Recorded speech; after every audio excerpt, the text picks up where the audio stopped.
Hey, here we are. Welcome back, everyone, to the Branch Out podcast. This is the fifth episode. We're your hosts. I'm Vince. I'm Emmanuel, and today we are going to be joined by a few guests. Very happy to have with us Artiom from Moscow. Hi, Artiom. Hi. Hi, Manuel. Hi, Vince. Hey. And from not so far away, we have Marc from here in Hi. Switzerland. Hey, Marc. Howdy. Thanks for having me. Thanks for coming on, guys. Yeah, especially such short notice. Yeah, this was pretty crazy this last week, I think, for us all. But Yeah. it's really nice for you guys to be able to join us today. So why don't you tell us a little bit about yourself? Why don't you start, Artiom? I'm from Moscow. Was born here. I lived here all my life. I'm a fencing coach and a fitness coach. So that's me for short. Okay. Yeah. Cool. Anything else I should say about myself? No, I think. No, I mean, have you lived all your life in Moscow, or have you traveled around a bit? You speak very good English, so I'm. Well, one of my best friends is Scottish, so I've been to UK a lot. So I have traveled a lot. I have traveled in Europe. I've been to Germany. I've been to Poland. I've been to Bulgaria. Mhm. I've also traveled to China and Hong Kong, so I have some experience traveling. Mhm. So yeah. Okay. And Marc.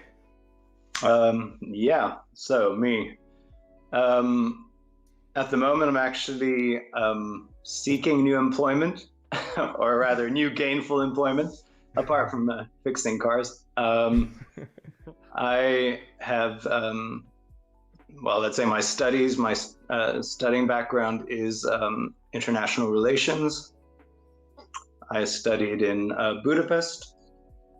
I also spent some years living abroad in Africa, Asia, and shortly in South America as well. The Mideast as well for a bit. And I'm Swiss, so I'm sort of born and semi-raised here. Personal interest, I very much like music. I like collecting music, listening to music. And I also read a lot. So I'd say current events and foreign affairs are definitely make up a big part of my day and interests. Mm-hmm. Great. All right. Well, before we jump into the main topics here, what are we sipping? We have some stuff to drink here. I see, Marc, you've already got something with you there. Artiom also took a sip of something in a green glass. What do you have there, Artiom? It's Pepsi. Okay. I didn't have And Marc, what are you drinking? Alcohol-free beer. Hey. So everything is alcohol free. We had alcohol-free beer on, I think, what was it, episode 3? I just want to keep a clear head, don't get caught in any traps. We're not trapping each other today, hopefully, no. So we're drinking, or at least I wanted to show Emmanuel one of my favorite drinks recently. This is Jinro, which is a Korean rice wine. So I already poured you a little bit of that. With plum flavor. Right, so this is the plum variant. And okay, it smells amazing. Yeah, it's I have really to say. fragrant. So, cheers. Oh, enjoy it. Where's the vodka? I have champagne in the fridge. Get it. I've actually got some of my own plum wine in the kitchen as well. Really? Yep. Is it the variety that you can also fuel your car with? I'm assuming, yeah, I would believe so, yeah. For a Russian winter. Right. That was very smooth. No pun intended. So I also have the second variant, which is sort of like the standard non-flavored one. It's a little bit stronger. We're going for the second variant. Yeah. Ooh, variants. Uh-oh. Cut to 20 minutes later when me and Emmanuel can't talk anymore. Yeah. Yes. Cheers before we start. Yeah. Yeah. Gotta get Prost. loose. Cheers, What everyone. do you say in Moscow? What's the... Oh, we don't have anything particular. I'd say like Ваше здоровье, something like this. Nastrovia? That one? Well, it's not Russian. It's a common misconception. Okay. But, yeah. What did you just say? Ваше здоровье is like for your health. Okay. Your health. Okay. For your health. I can't repeat what you said without butchering it. That smells stronger right away. You guys just watching them Okay, but drink. it's very smooth still. Yeah. Is that also plum? No, that's just the regular. Okay. Like The unadulterated one. Damn. Okay, Anyway. so that. What did you think of those? I mean, the plum one is almost like... It reminds me a bit of sherry. It's sort Yep. of like... It's almost a dessert wine. It's very Yeah. aromatic. The other one is more like schnapps. Like a mild schnapps. Yeah. I'd say so. But both excellent. Very good. Quite like them. All right. Thank you for that. Is Welcome. that for me? Yeah. So, and then to wash it all down, we're just having a good old-fashioned amber beer from Landi. Nice. Going easy.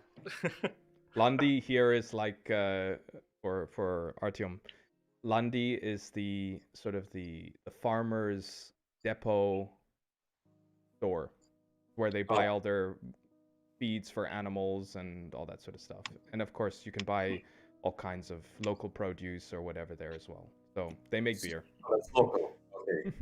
That's very good. Cheers. So Artem, you said you do fencing teaching. Yeah, I do fencing teaching and fitness coaching. I used to be a fencer back in the day, professional fencer. When you were a young man. So Yes. you were first a dancer, and then that somehow translated into fitness and fencing. Fencing, yes. I'm doing fencing teaching. Used to be a professional fencer. Okay. Yeah, and after that, I started my coaching career, and I'm also doing fitness coaching. Sorry. I replaced the fence around our garden. Does that like That's like that make me a It's fencer? not that kind of fencing. It's a nice fence. It's wooden. Okay, so do you know what fencing is? On guard. That yeah, one. it's Yeah, like I think it's pretty obvious. Sword It's, sport. Yeah. sword Yeah. sport. Yeah. so Excellent. you use like the those electrified floors, right? Yes, To yes. detect that. Electrified floors with electrified jackets, where if you make a touch, the lamp is lit. Ah, Yeah. Okay. So yeah, They do that to like detect if the sword Okay. touches you. I Yeah. was wondering. They do electrified floors. What's that about? This is a Dance, crazy monkey, sport. dance. Psst, psst. All right. Well, now that we know one another, let's move on. Let's get into the meat. Meat and potatoes. So the main topic of tonight's adventure is, well, it won't be a surprise probably, is the latest events. Unfortunately, those events being the how could you say, the most recent iteration of a conflict between Russia and Ukraine. Perhaps also wider spectrum would be Russia versus the West. So we're going to talk about that in hopefully some detail, but we really wanted to have someone from Russia here. We also had on the line, we had two people actually from Ukraine. One of them was from the Donetsk region and the other one from Odessa. Unfortunately, they could not join us. And then we had another one who was from Belarus, but was currently in the North Caucasus region. Unfortunately, his internet connection was too poor for him to be able to join us even with audio. So I sent him a list of sort of questions or topics related to this overarching topic to get his perspective, and he sent me through basically what he thinks about it. Mm-hmm. So on that basis, hopefully we'll be able to get into it in some detail, but really one of the things we wanted to focus on, which goes along with Branch Out itself, everyday topics, everyday people, we are trying to get the perspective of sort of the average person walking down the street. Hey, what do you think about this? Yeah. Right? Yeah. And Artiom, I'll hand it over to you, sir. Okay, so let me start from the beginning. So it happened on 22nd of March, and this was first thing in that February, I. February. Oh, February, yeah. So this was first thing on the news that I saw, and I was pretty shocked. I was very shocked because before that, I know that Putin kind of recognized the regions of DNR and LNR, and I thought he will move troops there. This will be it. This will be very unpleasant, but this will be the limit of it, because I never expected Putin to start like, a real war. Mm-hmm. Usually before that, from what I've seen, he would start kind of how to put it, quasi wars, where he can say like, it's not us, it's the volunteers from Russia who fight in there, and we were protecting someone, and like this. And I guess this way you can lose the war, but you still can say, no, I won the war, I just helped the people no matter what. This time I was shocked to find out that it's an actual invasion. The troops are moved in Ukraine, and I didn't expect that, and I was really shocked. Could you just explain? You mentioned DNR and LNR. Could you just say 2 words about what those 2 abbreviations mean for the viewers? Donetsk. One is like there are 2 regions in Ukraine, Lugansk and Donetsk, and one is Donetsk People Republic, and the other one is Lugansk People Republic. Okay. This is the abbreviation. Yes, it started from 2014 when there was a revolution in Ukraine, and it was like this. It was kind of semi-conflict there for all this time, and recently Putin decided to recognize these regions, and then the invasion started. Okay. They comprise the Donbass region, if I'm not mistaken. Yeah, they do. Yeah. So based on your personal experience, what would you say is the sentiment of Russian people that you've come into contact with? Unfortunately, Russian people are not united here, because I know a lot of people who were ashamed, shocked, and they condemn this war, like me. This is very wrong. And I feel ashamed because we are the aggressor here. But unfortunately, and I think it's a majority, there are people who have this, bring back the empire sentiment, and they have this mentality that finding excuses for the invasion, saying that it's defensive operation, trying to boost the Nazi government in Kiev to help Ukrainians to decide for themselves without any outer invasion, outer pressure, which sounds surreal, I think, for a person who first hears it. But this is what people say. Some people say this is how they give an excuse to this invasion, which is very, very wrong. And that's really trying to find an excuse for your own aggression and pride. Okay. So for the average people in Russia, are you seeing mass? I mean, because what we're seeing sort of in the mainstream media is constant replay of images of large-scale protests happening in Russia. And internationally. Right. Yeah. But there are large-scale protests in Russia, but people get arrested there in hundreds. Like I think right now it's more than 5,000 people arrested for taking part in these protests. Wow. And these are people who are against it. They want peace.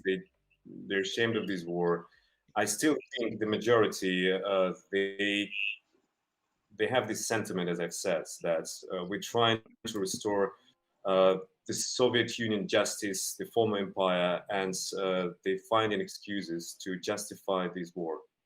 They're saying that this is kind of like we go in there to free Ukrainians, which is So if these people have the sentiment that they essentially want to see Ukraine join Russia again, do you think that despite that they're also in favor of the methods here being used, essentially taking by force?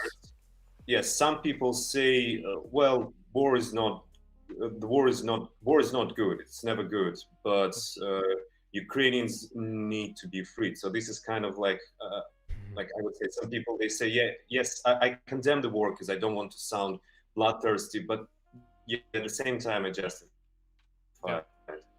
And some people are full on full scale war.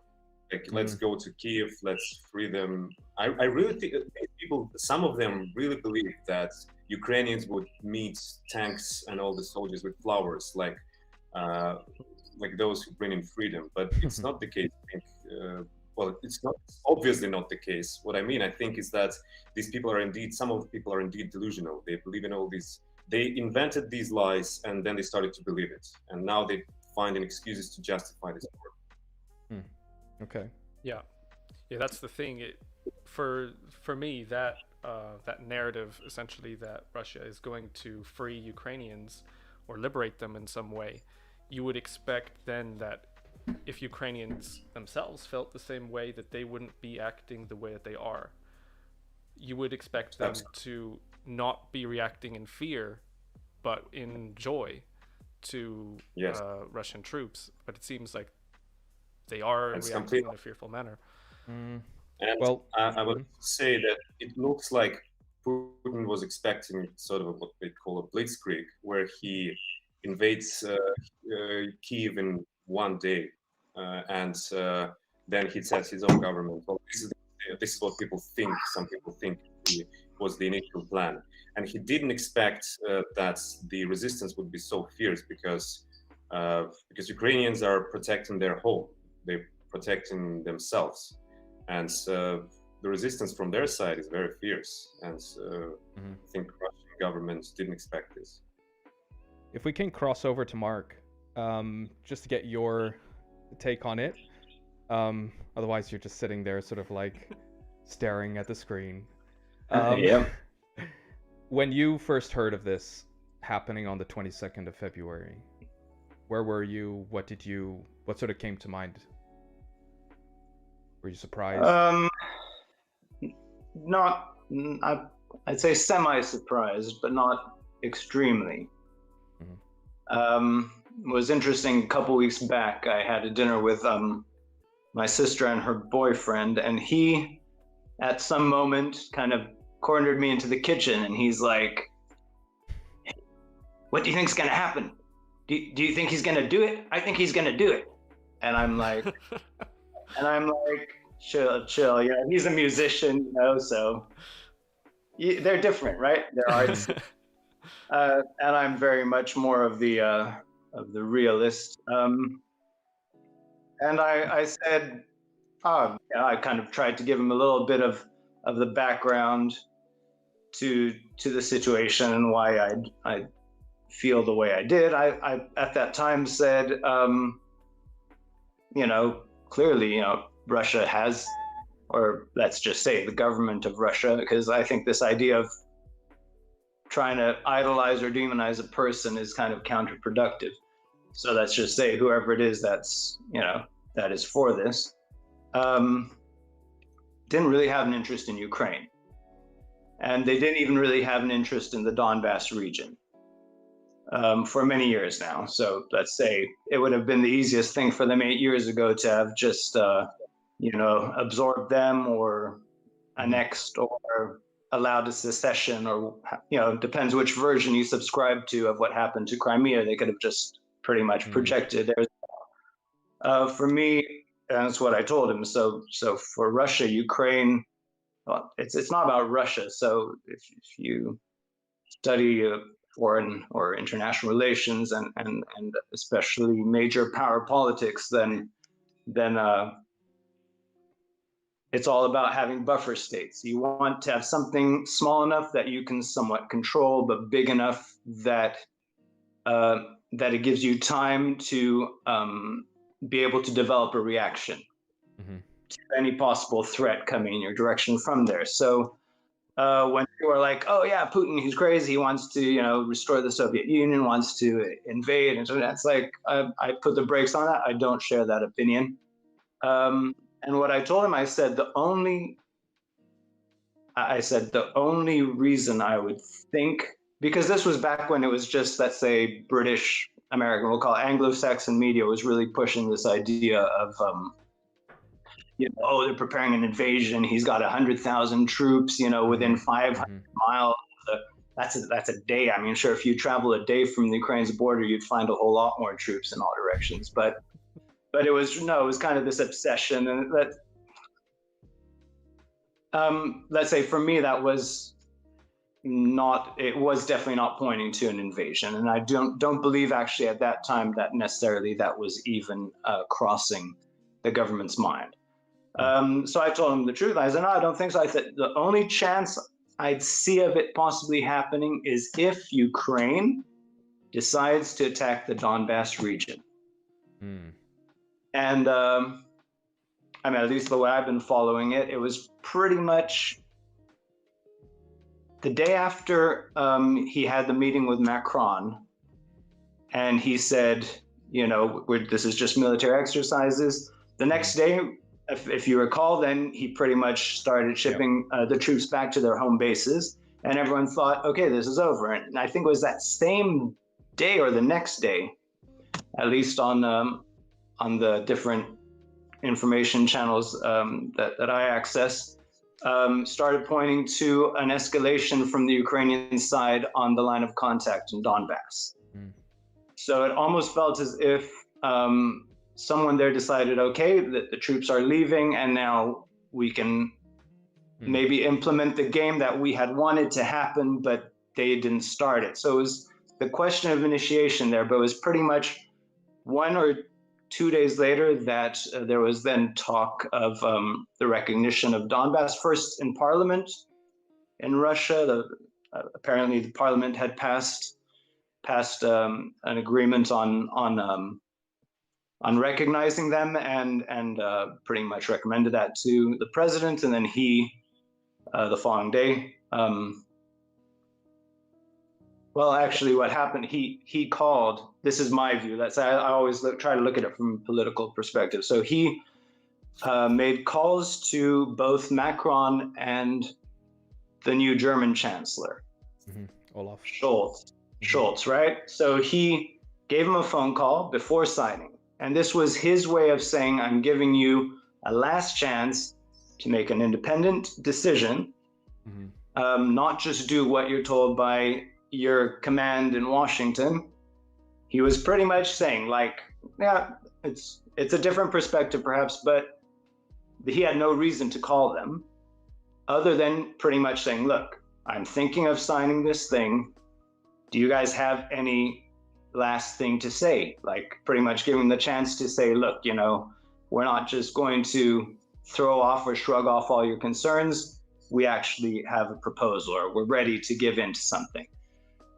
Since he quite clearly did not receive any of that feedback from either of them, it was literally a couple hours later that he signed the recognition.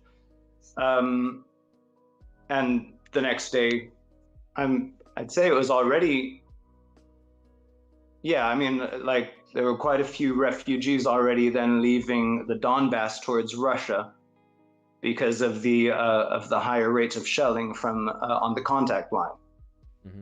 And then it went very quickly. So that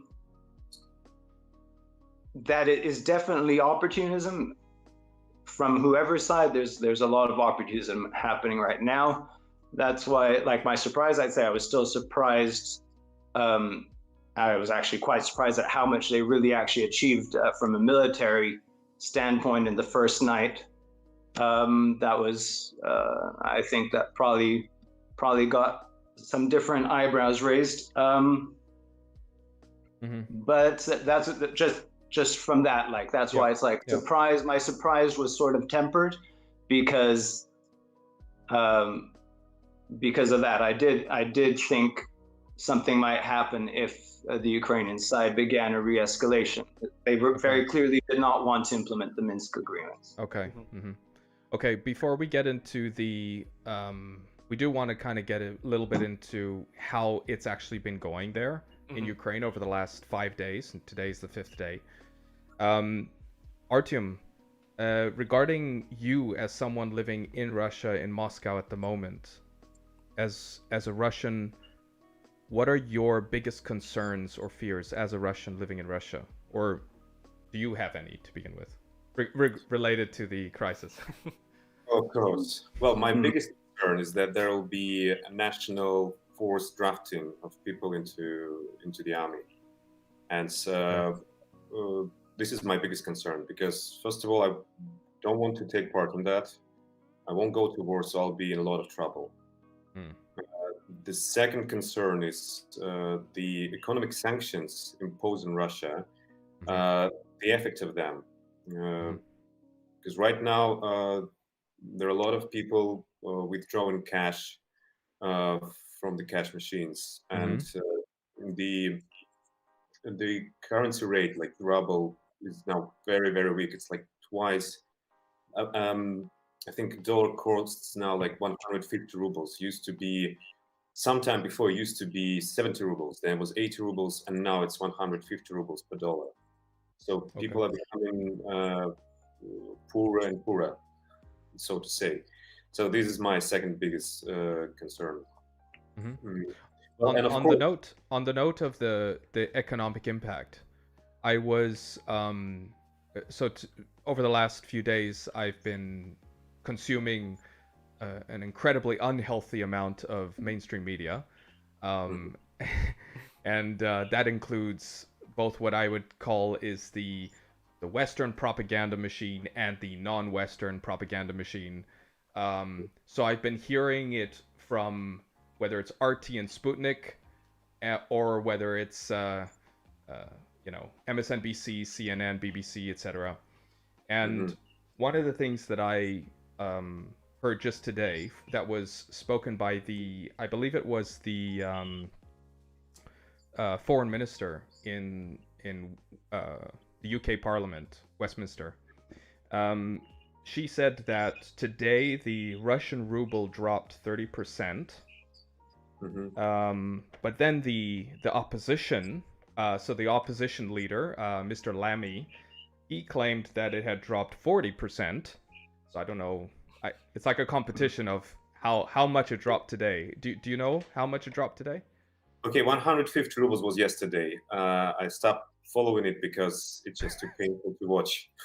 And I don't know how many percent it was, but the thing is, well, I can check it right now on some websites to tell you. But I'm looking at it now. So it seems like it's bounced back a little bit. True. Around midnight last night, it had its largest drop. Yeah. And now it's come up a decent amount, but it's still quite a bit under what its original value was. So okay, now it's 93 rubles per dollar. Yeah. Okay. Yeah. I could say something to that. Unless, I mean, in case you didn't hear about it, but the National Bank had changed the interest rate today as a means of slowing down the withdrawal of cash. Yeah, I think it's 20%. That would definitely be the reason for, I guess, for the rebound, is that they took action pretty quickly, strong actions. I think 20%. They raised it to 20%, the interest rate or something state bond or whatever. Okay. So, and Artiom, the other thing that was said there at the what do you call it? The session in Westminster was that the Russian salary. So she made this statement, and she said the Russian salary this morning was worth 20 to 30% less than it was the evening before. Is that really true? Or like on the ground there, if you go now today and buy a loaf of bread or a dozen eggs or a bottle of vodka, is the price 20 to 30% today more expensive than it was yesterday? No. I haven't bought vodka yet, but I bought and it is a bit more expensive, but not 20%. Okay. Yeah. The prices are growing, but maybe this is a little bit like overestimation. Mm-hmm. Okay. Well, of course, there's some worries that there was a call from Russian government that they may freeze some assets of its citizens, but hasn't been done yet. Yeah, but no, I don't know what the consequences of these sanctions will be, because right now it's not that strong, apart from the current for the currency. But what will be in the future, and this is what's concerning a lot of people. Yeah. Mm-hmm. Oh, Well, sorry, I have to make an instant correction. That was not the foreign minister who said that. That was actually an ABC correspondent who said that. Sorry. Okay. My bad. Sorry, go on. Yeah, well, in the end, you asked like, what are the concerns? Of course, there's also a concern about the war in Europe. Mm-hmm.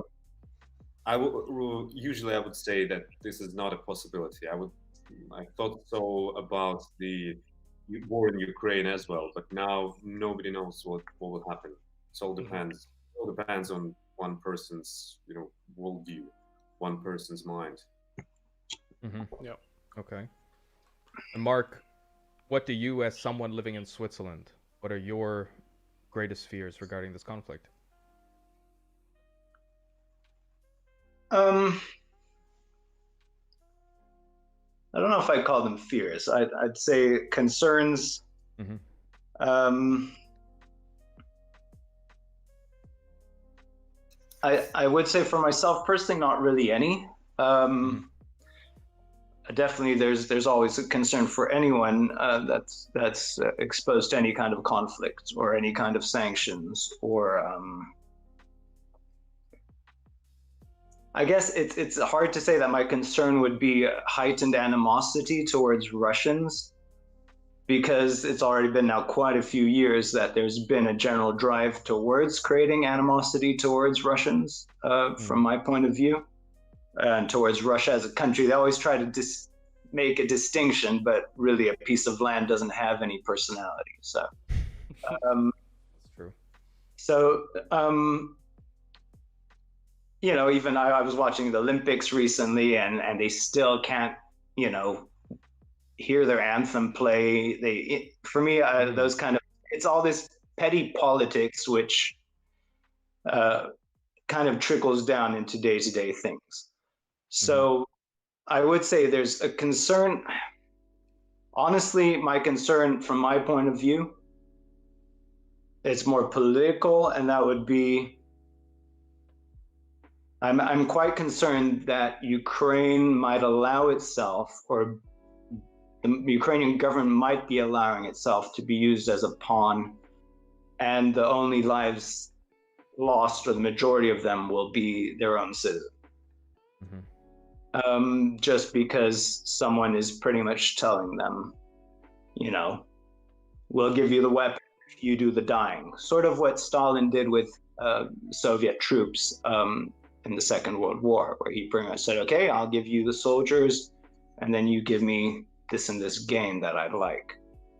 And I'm a little bit worried about that, because it's very easy to romanticize the idea of war. I've noticed even on my social media pages that people are, first of all, there's a very widespread hypocrisy in regard to this specific conflict in relation to other conflicts. And Secondly, it's this idea again of like, oh yeah, look, the guy is saying goodbye to his kid so he can go and fight for his homeland. It's like, it's romanticizing like that actually makes these wars and conflicts possible. Because I can tell you, the average Ukrainian guy who has a truck pull up next to him and say, here, take a gun, fight for your homeland, the guy's maybe thinking, oh cool, I finally own a gun. And he might be dumb enough to actually take one or two shots with it, and that's going to be the end of his life. True. Yeah. So the issue is that romanticize things, and at the end of the day, all you're doing is really being a stupid person. I'm to put it bluntly. Bluntly, yeah. Sometimes realities on the ground just dictate that you have to, I understand, like if a person has no point for living, I'm sure there's a whole generation of men in the world nowadays, especially in certain places where, you don't have too much reason to live, and you won't be remembered by anyone. You've done nothing cool to speak of in a while. We've had lockdowns the last few years. You can't even talk about your sexual conquests. And then here you have an opportunity of going and saying, hey, fighting for my homeland, or what the British Prime Minister, or what the defense secretary that goes and says, oh, we're green lighting any Brits who want to go and fight in Ukraine against the Russians. And you're like, I didn't hear about that. There's going to be a ton of people who are going to be like, oh yeah, let's pick up the torch. You get all romantic in the head again. Like, what was his name? Hemingway, right? Hemingway became all famous because he volunteered in the foreign corps in the Spanish Civil War, and then you can. It's this opportunity, right? And isn't that almost like it sounds almost like jihad in reverse, or like we are almost doing what because that's what was happening before, right? With the whole international terrorism from the Islamic part of the world, supposedly, where they basically said, we release our people onto the West. Well, it's the same idea. The thing is, most Western countries actually have it stipulated in their laws that you're not allowed to go and fight in a foreign country, right? Yeah. For a different flag. Yeah. And that they're making exceptions like that, pretty much saying, oh, we're giving you a license to kill just Russians. That's concerning for me. Another thing concerning, which I've caught wind of, is Turkey has been allying quite strongly with Ukraine in the recent past, and selling them in order mainly for weapons sales. I'm sure they didn't actually think it would eventually be used against the Russians, but obviously Turkey has its own interests in the background. They often don't see eye to eye with Russian foreign policy, despite being subordinate to them. But I saw that they might be arranging to ship terrorists, their terrorists from Syria to Ukraine to fight against the Russians as well. And I find that concerning. One thing is, if a person says, okay, I'm from here, this is my land, I'm going to defend it. Yeah. But once they start playing the Syria game, which I think most people who have studied it, even in slight depth, have seen that this was really just about pawns being paid by foreign powers to pull out a proxy invasion, proxy war, that they now apply that to Ukraine, that might, it's definitely not going to help solve a problem. The moment you get a bunch of poor guys say, look, we're going to pay you to go and fight against Russians, that's what they've been doing the past 10 years. They're already up to their ears. Let's say they're going to be much better fighters even than the Ukrainian army, for sure, which means you prolong it. You move the war into the cities. Once the wars are inside of populated areas, you can squeal on the news all you want about, oh, they're killing civilians. The truth is, first of all, every war will, and second of all, it doesn't make a difference. I've never had a high tolerance for this idea of like, oh, women and children. It's like, well, men have lives too. Every life has the same value. Right. An old person, a young person, if the guy has to fight, it doesn't matter who's dying. People are dying. Yeah. So obviously, the shorter, you could say the best outcome would be, that the ones who maybe, it's always going to be humbling to lose any kind of a conflict. Yep. So before we go into the inner workings of the military campaign, we can call it that, I wanted to ask Vin, you, and then Artiom, and then Marc, what did you think when you sort of were looking at the media sphere? Mm-hmm. How were you seeing that? Did you see a contrast between sort of like who was saying what about essentially the same thing? Well, definitely it seems like the legacy media and most of social media is running with the same narrative / story, which is essentially that there's a vibration coming from you and Mark. Yeah, sorry, someone tried calling. Okay, and you're flipped again. You're sideways. I try fixing that. All right. There you go. Great. Good. Yeah, and basically that is pretty much the same outlook on Russia, which is quite negative, yeah. and Putin, and that Ukraine is completely getting overrun, and that everyone should be doing all they can to support Ukraine. And they were pretty much all of social media and legacy media are just showing all of I guess the rockets, all of the missiles, all the scenarios where the Ukrainian people are getting I guess the bad end of the stick, let's put it that victims. way. Yeah, showing that. Yeah. And which I guess is expected here because Russia did move into Ukraine. But what I think is an interesting thing that I'm not too much of a fan of, I feel like, especially on social media, that there is now if you have any support for Russia, and there are those that, like you said, Artiom, that do support what Russia here is doing, that is absolutely not tolerated at all. So I myself, I'm not in support of what Russia here is doing, but I do think that we should still be able to talk about that without completely getting demonized for having that opinion. Or censored, right? Because as far as I know, in the EU, I think they took down Sputnik and RT. RT is still online. You can still watch their YouTube channel is still there, but all their videos are demonetized. The channel's been demonetized.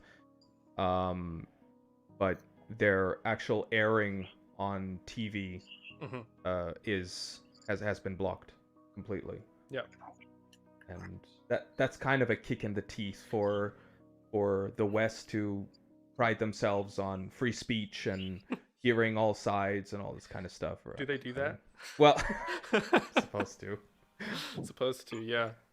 Artiom, how about you? The difference, I mean, you are seeing Russian news. I don't even know what that would look like. I mean, all we see from the West is RT and basically those two, RT and Sputnik. I think RT is basically the most widely known. Yeah. But you guys must have dozens of news agencies, and how do you see that there? So first of all, I think it's necessary to divide. There are state-owned mass media, and then there are commercial mass media. And there is this thing called Roskomnadzor, which is, I don't know, it's a department or even a ministry that is following like if the speech is represented correctly. And on state-owned government, it's pretty terrible. It's all trying to setting the war in the mind of people, trying to demonize Ukrainians, trying to this idea that we did it because we're defending ourselves, because we're trying to liberate Ukraine, because the overall idea, the excuse for invading Ukraine is that, according to the state-owned media, is that Ukraine is governed by a government of Nazis set by United States, and they want to bring NATO to their country so that it will further attack Russia. I think if anybody who hears that, and that's why we should invade them, to liberate them from these governments and to let them make decisions on their own without anybody intervening into their decision making. Can I ask you what media is saying that? Because I have not seen anything like that on RT. So I'm interested to know what kind of RT are aiming Western audience, and they know much for Western audience. Yeah. And well, there's well, it's called First Channel. Then there's RTR. Then there's then Moscow Times. There are these people like Solovyov or Kiselyov or Simonyan. Simonyan is, by the way, is the head of Russia Today. They all channel in this. It's well, it sounds poetic, but they all channel in this hate. They trying to further like put this into heads of people that we are a great nation that has to defend itself by invading others, and we are the victims. And to be honest, it's disgusting to listen to this. So it sounds to me somewhat like CNN, MSNBC, CNBC, BBC, Deutsche Welle. It sounds to me like the mainstream media in Europe and in the United States, but like just the opposite from the other side. Yeah. But I'm also following BBC, and for example, I'm following I think MSNBC and Fox News, and I've never heard it being that atrocious. Like for example, the famous quote by Kiselyov, I think he's on RTR's second channel, I forgot. He said that if Russia wanted, it can turn the world into nuclear dust. And it's not. You can check it. He did say it. It was kind of outrageous, but he said it. But it's kind of true, isn't it? Yeah, but why did he say that? It's like, yeah, it's so peaceful, and we're trying to restore order on the planet. Why to say so? And his recent quote was that something like Russia doesn't want a world without Russia. It was said after the nuclear. There was this order from Putin to set nuclear weapon on alert or something. The defense. Yep. Defense, yes. So then there is also this thing. It's never called a war on Russian government-owned media. It's always called military operation or special operation, something.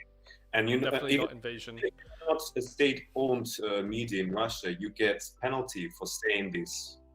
Also, if you're not state-owned media in Russia, you call it a foreign agent.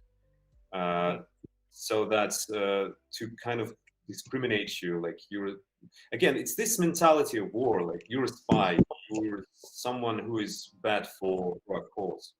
So I know what you mean when you say that CNN and BBC, they have an agenda, but believe me, in Russia it's much more atrocious. It's directly hateful, and that's the narrative. For not state-owned mass media like Medusa or Echo. Although Echo of Moscow, I think is partly owned by government, but not fully. They express different opinions, and mostly, of course, in sympathy for Ukraine, which it should be, because it's us invading Ukraine, not Ukrainian troops somewhere else. So that's the state of media in Russia. But of course, Roskomnadzor is trying to ban everything that doesn't follow the narrative. For example, I know the Ukraine, they opened a website that tries to identify dead Russian soldiers, because official media says there's no dead Russian soldiers, which cannot be true. Really? Yeah, this is what they say. No dead people, like the operation going without any casualties, which can't be true. It can be like there should be some casualties. Some people should have been injured or dead, and Ukrainians. Today, Putin announced that there was some casualties, but it's a state secret of how many it is. I saw that too, released today. Yeah, so most likely to hide that the casualties. I don't know what they are. Ukrainians say it's more than 5,000. 5,000, yeah. Yeah, yesterday was more than 5,000. I take that with a grain of salt, or a kilo. Yeah, I heard yesterday that it was around 3,000. So. So they wiped out 2,000 in 24 hours? I don't know about that. Although it's all unverified, these numbers, so you don't know. Still, like, I don't think anybody would believe that there are no casualties at all. No, absolutely, yeah. Like you can see like Russian artillery getting hit directly, and you can assume that there's at least one dude on the artillery There's piece. one guy on there. Yeah, there's at least one guy. Got him. There are captives. There are captives, and the videos with them around the internet. So to say that obviously someone is trying to hide something. Is there any press though in Russia that is critical of Putin, that is critical of what's the invasion and so on? Yes, well, like mass media, there's Dost, Medusa, Echo of Moscow. They are critical. Okay. Maybe there are others. I'm just not following them. Well, I know there's this website called The Bell that gives the news. It's not that they show their opinion, but they seem to be more trustworthy when they show in the news. And of course, there are, like, how would you say, not opinion, like you can call them opinion makers or opinion journalists who have their own Telegram channels, YouTube channels. And there are those who are, well, for example, Solovyov, as I've named him, he's completely atrocious. To be honest, I can't stand him. I can't listen to him. On the other side, there is Nevzorov, Latynina, who presents trying to see the other man, and they've been very critical about what's happening. And the offices of those media organizations that are critical to what's going on, I mean, they still exist, I'm guessing. Yes, they do.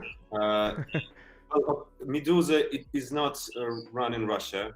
They moved their office, I think, or maybe they started somewhere else, because it's very hard to start an independent mass media in Russia. Echo of Moscow is still here in Moscow. I think those, they used to be in Moscow. I don't know what's happened to them now. I think they partly moved somewhere, but then again, I don't know, so I don't want to lie.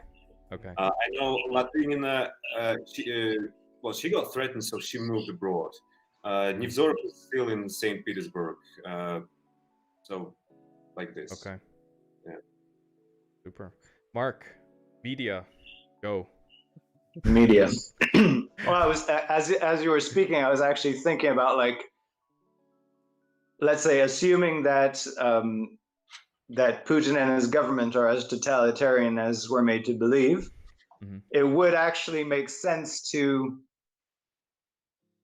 run your own critical channels so that you can sell better your image of being a more tolerant and open, liberal and democratic society. So that's why, like, when you say, oh, they still have that one open or not, either it's that he believes in free press, or, yeah, I mean, I would say if I'm a dictator, I would make sure not just to have someone saying my opinion. I want someone to look critical that I control, so that I can then say, no, we have a, like, free and open press. I was going to say, like, we have in the West, but we don't, because no, the last 2 years, I think anyone that believed in free press the last couple of years knows that's a pipe dream that got smoked a long time ago.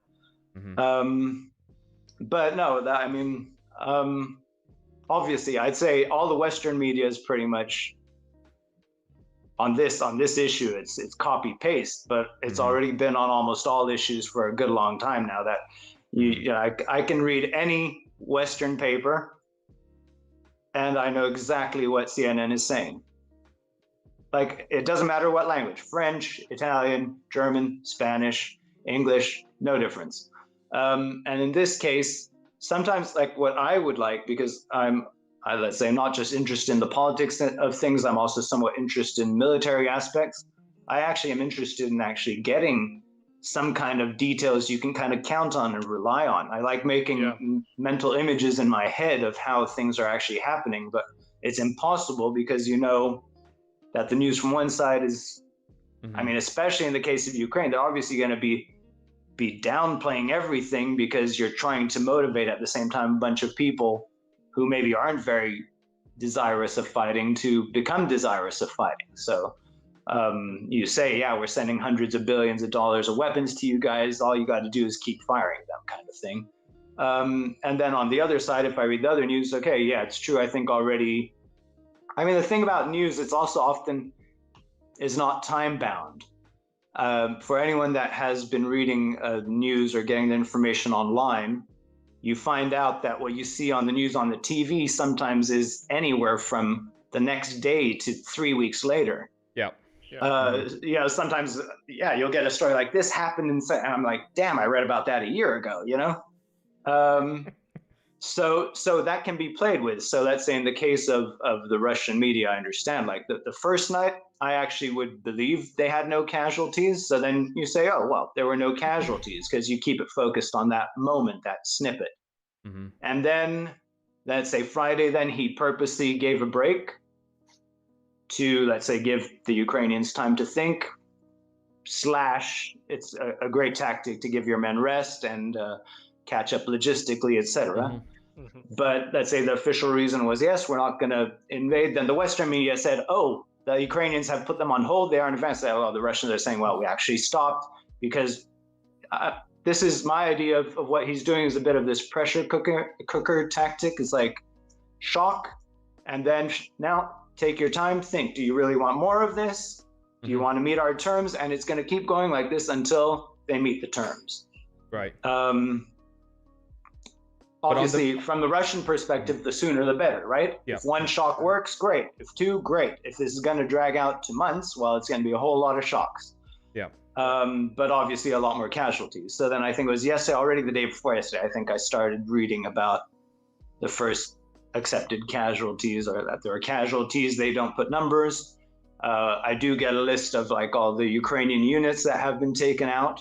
I have not seen anything from the other side, so it's a lot of numbers. It was reminding me of another conflict I was studying a lot about recently, where the numbers don't always add up, you know? Oh, it's if you like remember the fight against ISIS. Yeah. Like if you read the Western media, right, when they were, oh yeah, we're bombing and shit of ISIS, you know? And they said at the start, they're like, yeah, we estimate there's like 10 to 15,000 ISIS fighters. And like 6 months later in their bombing campaign, they're like, yeah, we estimate there's like 15 to 20,000 ISIS fighters. And 6 months later, still, you know, an estimate of anywhere from 10 to 15,000 fighters. So it's like numbers, you know, at the same time, they're saying, yeah, that we're killing thousands and thousands all the time. And so it's hard to get a real picture. I guess I've been looking more at, let's say, the regions that have been taken. But as far as the media, I think it's attributed at least to Mark Twain, where he said, if you don't read the newspapers, you're uninformed. If you read the newspapers, you are misinformed. Yep. So I guess, yeah, it's that's why I actually really like that someone from Moscow's on here as well, is that, you know, to get a perspective from that side as well. Obviously, in every country, you're going to have people that swing different ways politically, and that's going to affect the way you visualize things too, which is understandable. But definitely from the media, I mean, there's nothing reliable. I mean, I do hope at least they're supposed to negotiate today, or start negotiating today. Yeah. Hopefully that much is true, because that's obviously, if all the Ukrainians are going to do is repeat the same thing they said 3 weeks ago, well, then all you're doing is trying to make it look like, oh, you know, we're negotiating, but they don't, you know, they don't want to cooperate, so that they can make the other guys look bad again. Well, yeah, we'll get to that in a sec. Yeah. But from the media thing, did you see any, let's say, Western-based media that was critical of the West, and how maybe they had some responsibility in this crisis or something? No, like definitely not. No, it doesn't exist. Right. Shut it down. And with RT, I noticed even with my RT online that the last few days it's been receiving massive attacks. Yes, I tweeted about that actually. Yeah. It was. That's why but look, we got, like, once again, with the COVID issue, we saw that YouTube block anyone that has a different opinion. I mean, there was not a single really paper saying anything substantial against anyone, possibly against. But and with this, it's obvious it's going to be the same. The media, as once upon a time, or at least we're told to believe this, that at one point in time, the media was meant to be the fourth arm of society, right? To go the judiciary, you know, your government, and they're meant to keep everyone a little bit in check. But But the truth is, I think, across the board, latest, by the time any crisis comes, it just becomes a propaganda arm of the government. And that's why I don't think any of us would become any the more smarter, no matter what channel or sites we visit. Right. And we've discussed that here quite at length, this theme of the sort of nonsense or no sense information that we get from media. Yeah. And this is something that, like, I ask these questions about the media because myself, I've been aghast at the level of synchronicity? Yeah. Synchronicity, guess, is that the word? Yes. Synchronicity. Of the media of really the West. As soon as you start looking at stuff that's coming out of, I don't know, India or even South America and so on, there's just a little bit more nuance. Absolutely. It's weird that you'd say that because like your sentiment, Mark, is something that I can definitely relate to when looking through all of the Western legacy media. What was missing was the nuance. It was the context was missing there. They were essentially just saying Putin bad, Putin bomb. That's a 5-year-old could understand what they were saying. And on YouTube I came across an Indian news outlet that it went more into the historical reasons why this is happening. Right. And I think that is the context that is sorely missing from Western media, is what is the history behind why this is happening. The Western media seems like so incredibly overly simplified, right? Yeah, it's really shallow. It's like talking to, I don't know, like 10 or 12-year-olds in school. Yeah. It's how you would inform them. And you would not, if you loved those 10 or 12-year-olds, you wouldn't even inform them like that. And again, the problem with this is that we talked about this, I think, in the last one, is they're providing a consensus, but not the information that they got to reach that consensus. Right. Yeah. It's just statements of fact, right? It's just like claims, this is what I think, and it's not presented as this is what I think. It's like, this is the truth. Yeah. That's it, the end. There was something, as I was trying to digest the flow of this information that I was watching, there was, this was also on ABC, the US ABC channel. The former Ukrainian diplomat to Austria, he made this statement, and I thought it was, again, one of those incredibly simplified, like, this just sounds so stupid. He said, Ukraine is being attacked for being free and democratic. And I mean, given, as you were saying, there is history here. Yeah. There's long history. Like, that makes no sense. Like, you don't hear that and think, oh yeah, that puts my mind to rest. My questions are answered. I guess some people would hear that and think that way. The people who don't really want to think further, perhaps. I suppose. Right? I don't know. What do you think about that statement, Artiom? Well, I was just about to say, the thing is, in Putin's mind, it's still, as Mark said, there should be a buffer zone around Russia, like Belarus, Kazakhstan, and Ukraine. And they kind of, they either, well, now I think Belarus has become kind of like, Russian, following Russia in every Putin step. But Ukraine was the first one that got away from it. They decided their fate on their own. They moved more towards the West. And this is something that Putin hated, because he thought that they going away from his influence.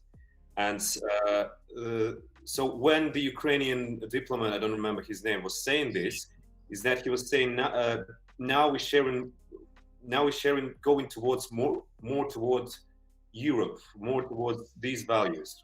They have a democratically elected president that they elected. They want to go other direction, not former Soviet Union country, but more like independent, Europe-oriented country. And that's what he meant when he said it. We're fighting for our, what did he say? We have a war because we become democratic or something. That's what he meant, because they moved away from former Soviet Britain, say, I don't know, I'd rather say from former Soviet influence, to become more independent.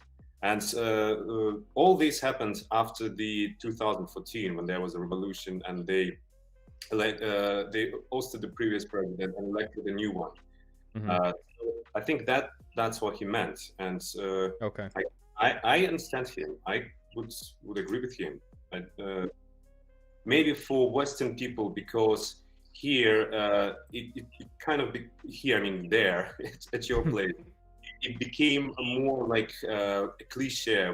We're fighting for a democracy, we're fighting for a freedom of speech, for our Western values, and people think of it with skepsis, like, oh, of course, but you know there are faults to this, and people have their own critiques, so they take it with a grain of salt.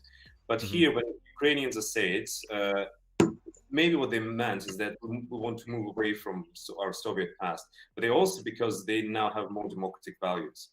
And in this case, he was being honest, I think.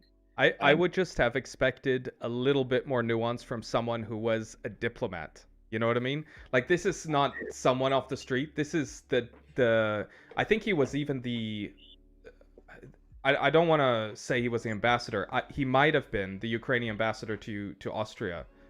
I would have expected him to have a little bit more than just saying, and that's really how he said it. Like, we are being attacked because we are democratic and free. That's it. That's the reason. And I just thought, dude, you should have a bit more than that, I reckon. And the fact that the Western press, like the ABC, was so uncritical. Like, there was zero pushback. It was like, yeah, but isn't that... Huh? I think that's why he said it. He just said something that the Western media doesn't have to edit at all. Exactly. They just... I mean, that's how it seemed to me from a Western perspective. I expected more from a diplomat. But... Well, yeah. Or ex. Well, I guess this is what he meant when he was saying... Okay. Yeah. Why don't we jump into... Because we have to look at the time. Yeah. Although we did start a bit later, so there's that. Why don't we jump now into, and this is kind of my big beef, and that's the actual military operation itself. So I'll start this one off. Sure. So, as a background, I followed as we all probably followed the Iraq War. The last one. The signs of, or the visuals of Baghdad being invaded will never be unstuck from my brain. Basically, night sky, and when the attack started, it was bright. And it was bright for a long time. I think basically the whole night. It was just the first thing you saw from those cameras was you saw dark sky. You saw the lights on in the city, and then the first thing you saw, as soon as, like, a few seconds after the air sirens went off, the first thing you saw was the anti-aircraft artillery being fired into the air, and it was just like rain going upwards. Right? It was just... And then... And it just didn't stop after that. It was like popcorn. And then the lights... Well, you couldn't see the city lights anymore, but the areas of the screen where you could see city lights, the city lights were gone. There was no more light. Yeah. It was... Everywhere was dark except where the ordnances were falling and exploding. That was... Baghdad invasion. Scorched earth. Off. Done. Then I followed Tripoli. Libya. And I remember the tumult, the incredible amount of footage that was coming out every single hour. There was another bunch of videos uploaded from Benghazi, all along the highway between Benghazi and Tripoli. I remember... in Tripoli, on the night that, what's the name of Gaddafi's son? Said Gaddafi. Saif is the one that's still alive. Yes. No, wait, Islam is the one that's still alive. So yeah, Saif would be Saif the is- one that yeah. they bombed in his house, no? Yes. With his family. Yeah. Yeah, he was there in Tripoli, Mhm. right? He had his bodyguards around him and so on. And this was like the last night of Tripoli existing as it did before. And in the Radisson Hotel, there in Tripoli, there was still a whole bunch of mainstream media correspondents, right? Hunkered in the Radisson Hotel. And I remember the reporters even reporting that the Gaddafi troops, or the official troops of Libya, were actually defending the building. This is crazy. So I followed that pretty closely. The amount of footage coming out of there was incredible. I mean, people being able to just on their phone film something and upload it, and this is Libya. Yeah. Then the next thing I followed very closely was Syria. And I followed that one for probably about a year, like very closely, as it just kept going on and on and on, with Russia coming in and starting to actually, I would say, in my opinion, clean things up. Because the state that it was in before Russia came in my opinion, was absolute complete mayhem and chaos. ISIS were, like, you can show this here. This is one of the ways that I followed the goings on in Tripoli, in Libya, and then in Syria. This is it's called liveuamap.com, and it more or less feeds off the data from Twitter. So you have to kind of be careful there. A lot of the stuff, for example, you can for everything there is the source button next to the thing, and you can go directly to the Twitter source, where you can see, okay, who's actually put this information out, and you can see if there's been any comments and so on the Twitter post. So this is an interesting tool to use to follow major international conflicts. And this is what I was using. And I remember Syria at the time, the color for ISIS was black. They color code the map usually to show the different factions. Actually, I think if you go to Syria, I think you still see it. Yeah, But yeah. basically, most of Still Syria there. was black at the time. There you go. Most of this map here was black. You can still see there's a few areas, a few pockets of black in Syria. And the red is the Assad regime, Assad government, and the yellow is the Kurdish peoples, and then the green is the rebels.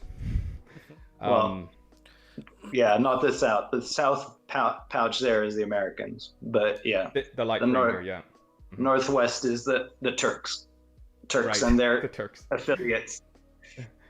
So I followed this really closely, and I watched hours of, I found it quite interesting, hours and hours of Russian military operations in Syria. They had incredible footage that they themselves filmed. They had put like GoPros on their tanks, and they were filming as they were clearing out block by block these areas where there was people with RPGs, there were other armored vehicles, there was mines and all kinds of like IEDs and stuff set up, and they were clearing this stuff, I don't know, for weeks. And I followed also as the Russian military over Syria, they ruled the skies, right?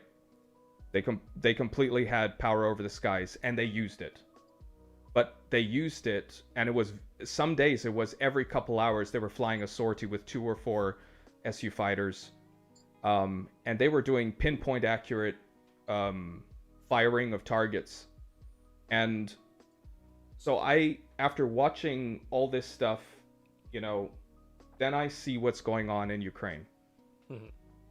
And I hear that Russia's invading Ukraine. And I think to myself, okay, I've seen this before. I'm going to see it again. The first night, Mark kind of touched on this. The first night, what happened in the first night didn't catch up to most people until a few days later. That's how precise it was, how quick it was, and it wasn't like the Russian media. I mean, as far as I saw, RT and Sputnik, I didn't see them lambasting it from the rooftops either. It's not like they got up and were pounding their chest like, this is what we did. Mm-hmm. It was like you only found out about it a few days later. Yep. But they had essentially wiped out the tiny amount of air force that Ukraine had. They had wiped out the surface-to-air capacity of Ukraine. And then when I was watching the whole thing unfold, I thought, now this is the weirdest bloody invasion I've ever seen in my life. And I've only seen a few. But this just does not make sense. The amount of footage coming out of Ukraine, because I thought, hey, Ukraine is not Libya, Ukraine is not Syria, Ukraine is in, well, to the east of Europe. Everyone there, I'm sure, has mobile phones. I'm sure the internet connection there is as good, if not better, as in Syria. Where's all the footage? And I saw people on Twitter, in the Twitter sphere. And then, of course, the media lives on the Twitter sphere, right? They see what's happening on Twitter and they make whole articles about it. And I saw people on Twitter claiming this happened, that happened. Russians are indiscriminately bombing men, women, and children. And I kept asking them, like, where's your source? Where's your this? Where's your that? And most of the time they ignored me. And if they did reply, they just called me a Russian bot, something like to that effect.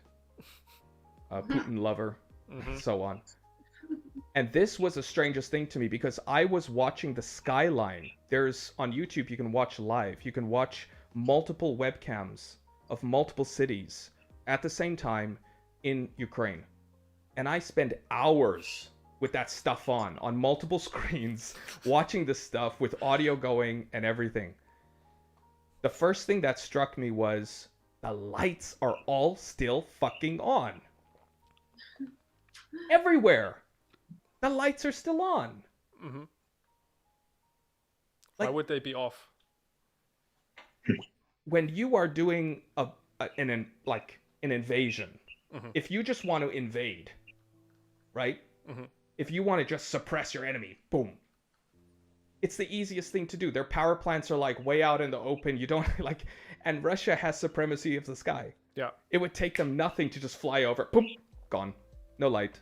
Well, here it's different than in Syria, right? Because here they're trying to, maybe it's not different in the sense of liberation, but they're not trying to wipe them out because they're trying to get them on their side. That's the thing that but for the first few days, all I was seeing in the mainstream media in the West was horror, horror, horror. Russia, Putin, Putin, Putin, monster, kill, kill, kill, women and children. Yeah. And the impression you would get, and then they have these, like, one piece of footage, and they replay this one piece of footage. For example, there's the one with the young man who's crying with his little girl, which is an incredibly heartbreaking piece of footage to see. But when you see that same piece of footage being replayed for days, and there's not really any more footage than that, like new footage, then you start to wonder, okay, what else is going on there? I mean, yes, it is sad that, of course, a father has to say, I have kids. It's horrible to be able to have to do that. Yeah. But I was looking for something resembling an invasion, and all I was seeing was, for example, over the Kiev skies, the air horns, the air sirens would go off. Not once. And I listened with anticipation. I thought, I know what's coming next. You know? And I waited and waited, and then the air horns died down. 30 minutes later, they came back on. And it went on like that, like every few hours, they would come on, die down, come on again, die down. Not once did I see an ordnance explode. And this is like a widescreen of Kiev. And not only that, I did not even hear the flyover of jets. And this stuff to me compounded the feeling of, I wonder to myself, is this like one of those funny, like, I don't want to sound flippant about it, but almost like a made-up war, like the media putting forward something and then everyone just believes it, and maybe there is something going on in the country, but it's just not what we are made to believe it is. And then later on, I found someone on YouTube who's actually in Kiev still now. He's an American guy, and he's in his hotel room, and he starts to explain what he thinks the Russians are doing. Mhm. And like you said, they are trying to capture Ukraine Yeah. without breaking it. Yeah. And that when I saw this guy explaining that, I was like, okay, that explains everything. Because all that I've been seeing up until now is, like, he called it a tiptoe invasion. Like they're walking on eggshells, trying as much as possible not to disturb anything, not to kill civilians, not to ruin civilian infrastructure. And the one thing that the Western media seems to have, and I'll kill my voice after this, is this one piece of footage with that big residential building. I have that here. I can With show that missile, Yeah. that projectile being flown into it. Yeah. And they've shown that and played that over and over and over again with not a single piece of evidence of who shot it. And if you try and work through the logic of the Russians shot it, Mhm. if you try and work through that logic, you find yourself in a really strange world where you're having to do all kinds of mental gymnastics to figure out a reason why the Russians would, because first of all, they're not using missiles, like, at least to my knowledge, like, en masse. They're not setting up Grad missile systems on the suburbs and launching missiles into cities. Like, if that were the case, you would see that everywhere. Yeah, you would see Right. see more.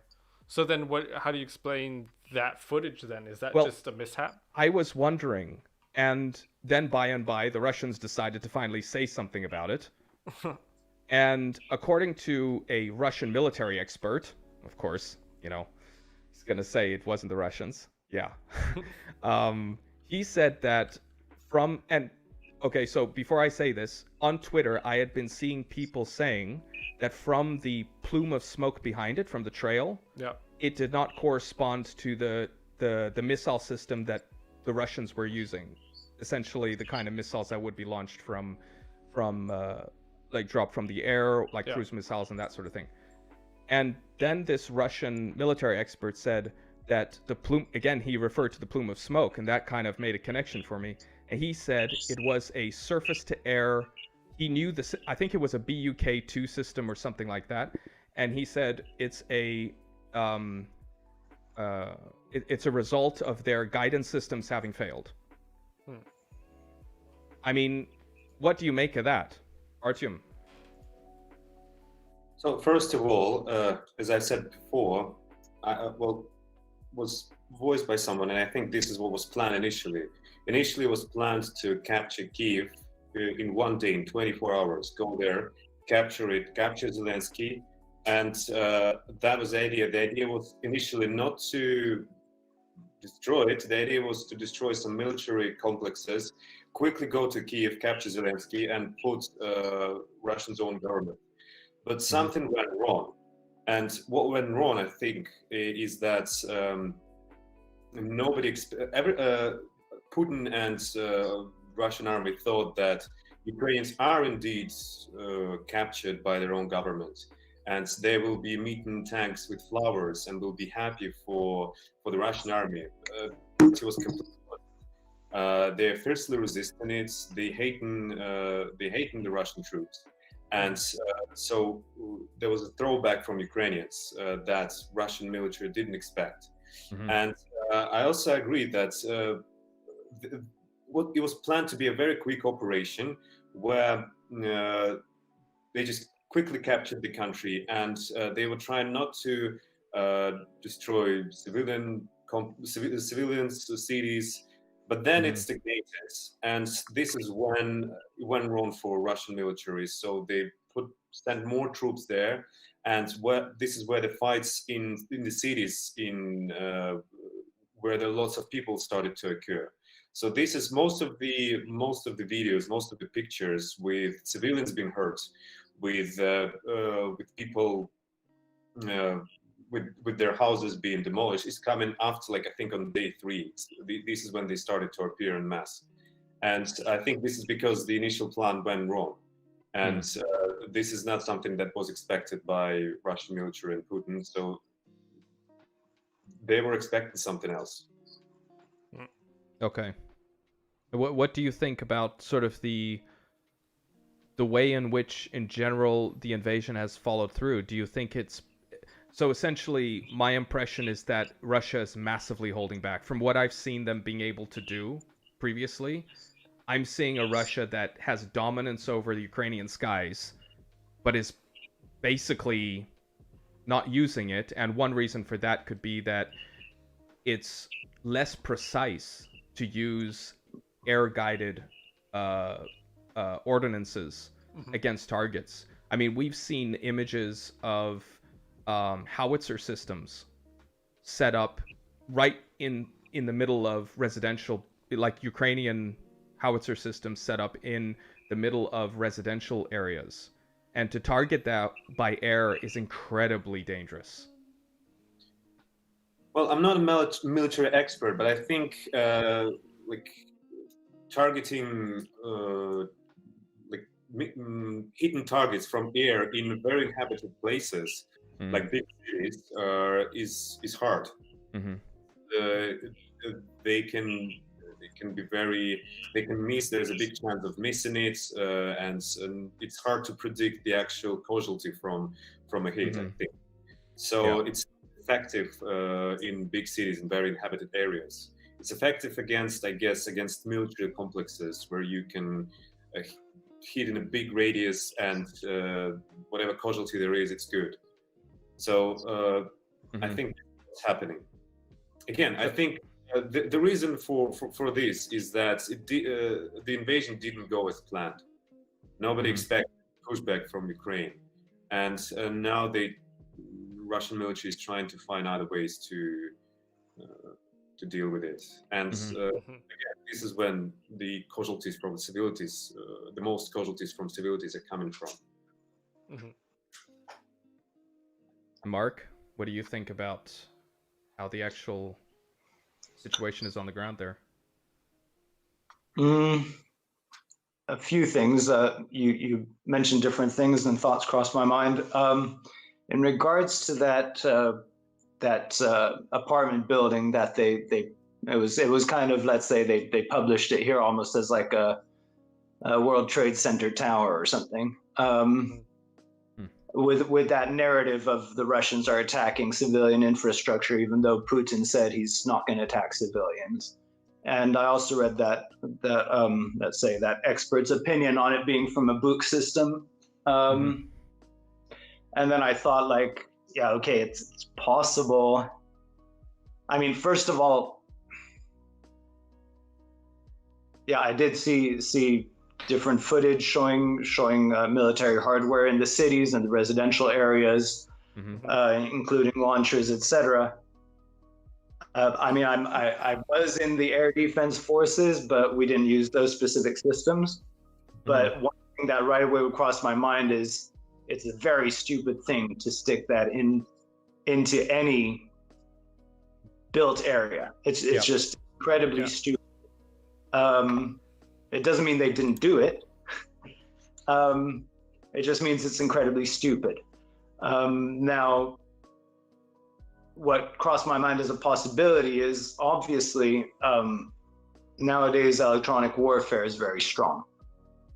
And those sorts of systems are very, let's say, prone, just due to the way they function, be very prone to electronic warfare, which means that it is possible that they might have been impacting their radar as a means of protection against the air defense system, and that caused it to misfire into a building instead of where they wanted it to go.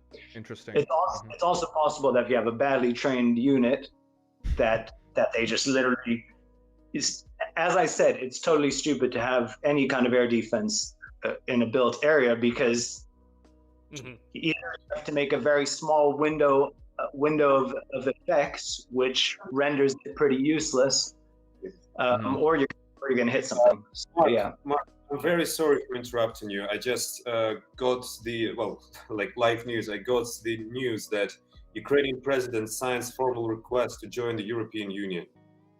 Oh wow. I heard, I heard that the EU was playing with that today.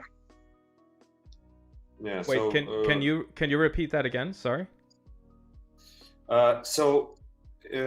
Ukrainian president signs formal request to join the European Union. Yeah, yeah, that's right. He attempted to as far as I remember today, he requested also some kind of special fast track to be taken into for Ukraine to be taken into the EU, but the people in charge of that decision were asked by the press about it, and they they were like, no, that's something we'll see maybe in a few years. So it seems like he's really pushing for a fast track to get Ukraine to the EU, which is expected. Yeah. But that'd be a bailout from the EU side. We have here this piece of footage with the a couple of angles with these rocket hits. Can I ask some questions? Oh, sorry, I don't want to interrupt. No, please. Oh, sorry. I'm hiding. Maybe we should introduce you quickly. This is Artiom's what do you say? Advisor? Partner in crime. Now this is Jasmin. She's related to Artiom. They have a relationship. How do we say it? That not related, take it the wrong right? way. They're not related, but they have a relationship. There you go. Yeah. So I'm Jasmin. I've lived in Moscow for about 6 years, and I'm an English teacher for influential families. With this, so somebody just sent me that, but I see now that it's a request. But if NATO were to allow Ukraine to join them, because a lot of people say that that was one of the main reasons why this conflict escalated in the first place. Mm-hmm. So if NATO were to let Ukraine join, wow, we have a cat, sorry. If they were to allow them to join NATO, then that could possibly cause a much bigger escalation between Russia and NATO. Absolutely. Yeah. The NATO question is one that I find very interesting, and I do want to get into the NATO topic. Absolutely. But regarding the military actions by Russia and Ukraine, open question. If we're okay, do we want to show another view of this, or? Yeah, sure. Oh wow, that's a very zoomed out. Oh wow. Okay. That's pretty nuts. That's. I'm not sure if this is the same building. I mean, I just don't like. To me, the logic from a military perspective, right? This makes zero sense. Russia's been like walking on eggshells in regards to what it's doing in Ukraine compared to what it's done elsewhere. And for them to just randomly shoot a missile into a residential building where you can see that area is packed with residential buildings. Yeah. And I'm thinking, like, that serves no benefit and only negative. So either they fucked up major, like they fucked up, or the Ukrainians fucked up. I don't know who fucked up. Someone fucked up. Come on. Yeah, there was not much point to that. No, I mean, it could even just be a technical error. We're kind of ignoring that. You could have a missile that just misfires. That happens, right. You know, especially with high-tech systems. It's possible, but as I said, it could be electronic warfare. It could be also a dumb decision to have air defense deployed in a city. I guess the point is, if this is being used by the mainstream media to demonstrate what Russia is doing in Ukraine. Yeah. But the most likely thing is that this isn't the standard Russian implementation of rockets in Ukraine. No. Otherwise, you'd be seeing this much more. Yeah. Yeah. And from this alone, you get 2 views. So I think they would get at least 1 from another rocket. If this was the modus operandi of Russia, we'd be seeing this more than once.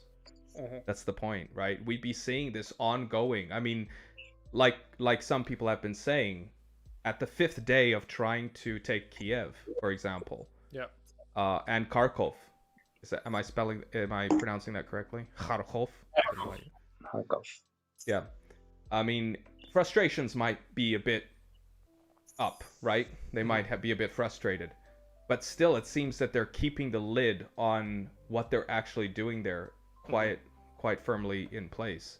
So I really have trouble with this stuff going absolutely viral in mainstream media. Like, this is what the Russians did. They're absolute monsters and so on. It's like, yeah, it may have been them, but you can't... I don't see that being excusable from a perspective of, yeah, that was purposely done from a military perspective. Yes, we had to target that particular residential building because the guy inside was making lunch we didn't like or something. It was so ugly, we just had to do it. No. It was being renovated anyway. They helped. No, it's horrible. No, absolutely. What? But it does definitely seem to be a mistake. Yeah. Because I mean, there was another picture where posted today where they were telling residents, okay, stay in your houses, things like that. And this was a photo of the center where it looked like, these older style buildings, and it looked like the buildings were completely untouched. Looked like a lovely normal street. And that's not usually what happens in wartime, as you said. Yeah. I've seen also an image actually being used by a certain organization, charity organization. They tweeted something, and someone found an image from that building dating back, I don't know when it was, 2018 or something. Apparently a gas explosion. And someone else commented, there's no way an ordnance hit this building because the explosion, everything says the explosion came from inside. And the facade of the building is actually intact. It's just the windows blown out. So there's so much of this kind of stuff floating around, and it just goes viral. And how do you control this? Again, comes back to the whole no sense, nonsense information thing. Yeah. How do we make sense of a world in which we can't even believe our lying eyes? Like, even if you're opposed to what Russia is doing in Ukraine, the information itself needs to still be accurate. Like, if the narrative is only there to push the point that everything that Putin is doing is nonsensical and is rash, and he's only there to just essentially cause havoc, then that's actually tainting the idea that he's doing something wrong there. They're putting holes in their own story. Right.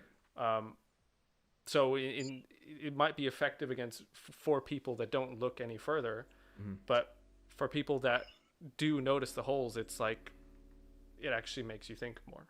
Ghastly. Yeah. Do we want to get onto the topic of NATO that you mentioned? Yeah. Unless, does anyone else have anything to say regarding the impact of the Ukrainian, Russian military in Ukraine? One thing that I didn't get to before. I'd say I think we probably all have our assumptions or ideas of what the goal is. It's very hard to say that it's not turning out the way as planned because we have no idea what the plan was. From a Russian perspective. One thing we can say for sure, and that's something that Russia, or at least the government, has repeatedly said throughout the past decades, and for sure in the last 8 years, is always how Ukraine is a brotherly nation. They see it nearly as part of the same country. For him, his purpose is definitely not to go in there and have Ukrainians turn against him. And I think they probably have a similar situation there as in every country and every democracy we experience that. You have 3 groups of people. You're always going to have the ones on one side, the ones on the other, and that big majority in the middle, or the silent majority. And I think in Ukraine it's similar. So you have the ones who might be super pro-Russian who want to become part of Russia, and you'll have the ones who are super pro-EU who want to become part of the pro-EU, and you have the other ones, and wars or conflicts or votes or whatever are won over those people, the ones who maybe don't want to be in the EU, maybe they don't want to be in NATO because they don't have a problem with Russia, but they also don't want, let's say, to be fully controlled by them. That's why, I mean, there's different, I mean, I've seen different suggestions that actually I don't think they wanted to get a hold of the president. Yeah, that's an American thing to do, to go and kill presidents, I think. But I think it was more Kiev to put pressure, to exert pressure, definitely not to invade. I saw today now they're informing the people to pretty much clear out of the city in case they face any resistance when they come in, just to get out by the humanitarian corridor south. And from the military perspective, that Kiev operation might really be just might have been an attempt to try to absorb some of Ukraine's military attention, because what it seems is that they're sort of trying to let or encourage the DPR and LPR to reclaim the remainders of their provinces on their own strength, so that they can say it was the people that did it. It wasn't us that took that. I think that's more the important long-term picture. So it's possible that everything else is more just skirmishes to deviate resources from the Ukrainian forces. And from my information, the main ones involved on the line of contact are mainly what they refer to as more of the nationalistic units. I do believe that Putin or the Russian government's idea of the invasion, like Artiom was saying, was definitely, yes, a desire to like do something quick, overwhelming, that would make them see that the smart thing to do is to just agree to their terms.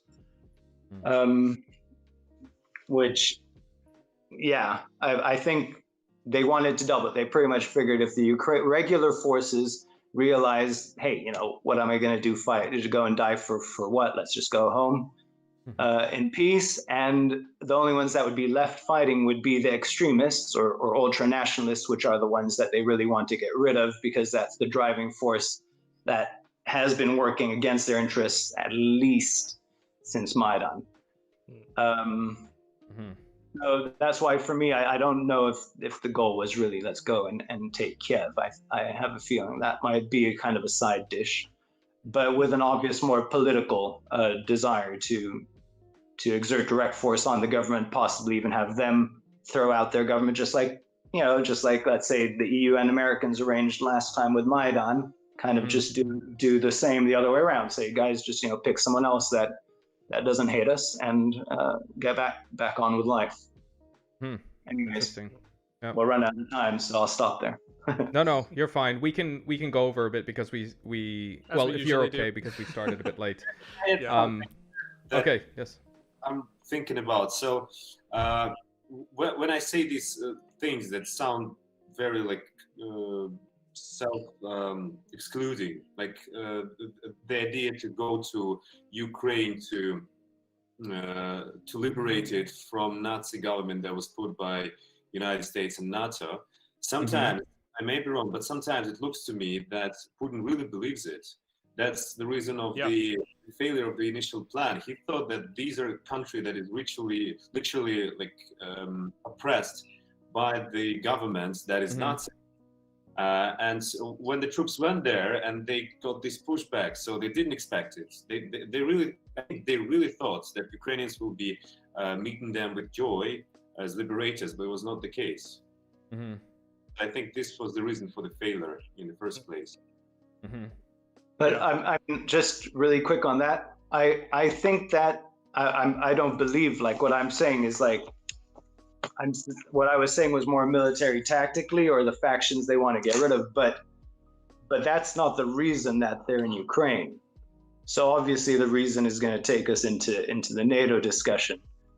But let's say the rhetoric, that's the narrative he's selling to his people, because They can apply. They can more easily understand that than understand something as complex as the idea of an existential threat to their nation or to the country.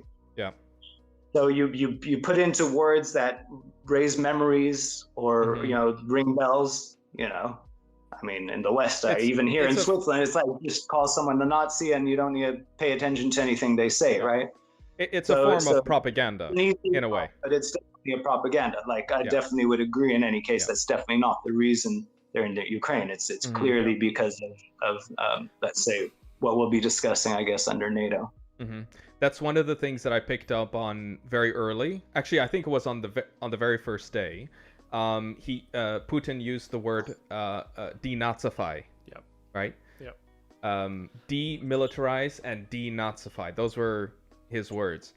And I thought, okay, demilitarize, I can kind of understand that in the perspective of the Donbas region, because it seems like that no man's or demilitarized zone that was set up, that 30-kilometer wide demilitarized zone thing, wasn't quite working out as it was supposed to be. So I understood that, but then the denazify thing, that really had me like scratching my noggin. What the hell is he talking about? So I just did a quick Google search. I don't remember the key. I tweeted about it later on because I was so shocked. Like, I just did a quick Google search, something like Ukraine neo-Nazi. Maybe that was just it. And from a few years ago, there's all of these articles from mainstream media in the West talking about the neo-Nazi problem in Ukraine. And I thought, what? Like, I have not, like, you would think, okay, Artiom, here in the West, in Switzerland, for example, but all over the West, the word Nazi is like, I'm sure it's there too. Like, everyone hates it. But it's been overly used, so the word Nazi almost has lost a lot of its tangible meaning. Because it's become basically just a bat that anyone, especially on the left, calls someone else if they don't like their politics or their ideas or whatever. You're a Nazi, you're a neo-Nazi, whatever. But here, the whole rhetoric from the political, academic side of things is, we are all so against Nazis. We are just against them. If anything even smells like something that might be like something that is a Nazi, we are all up in arms, we hate it, we want to get rid of it, and so on, right? So you would think that if there was an element, and what it turned out to be, I mean, you can look this up, it's called the Azov, or Azov, I don't know how you pronounce that, the Azov Battalion, and there's actually a second one as well, I forget the name, it's also starting with the A, battalion in Ukraine. It's actually part of the National Guard of Ukraine. And sorry, is the second one called Aidar?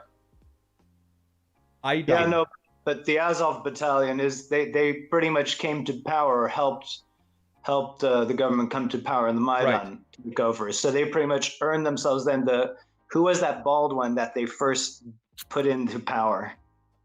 I forget his name, but he then was the one that then made them officially a part of the Ukrainian armed forces. The National Guard. Okay. Legally, sort of.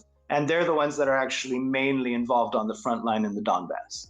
Right. So just a couple years ago, The Guardian, all these mainstream media sources in the West have been bagging out Ukraine. Like, yeah, it's okay. It's great that you guys are kind of like moved away a little bit from the Russians, but you've got this massive this growing, they would actually say, like this growing problem with neo-Nazism.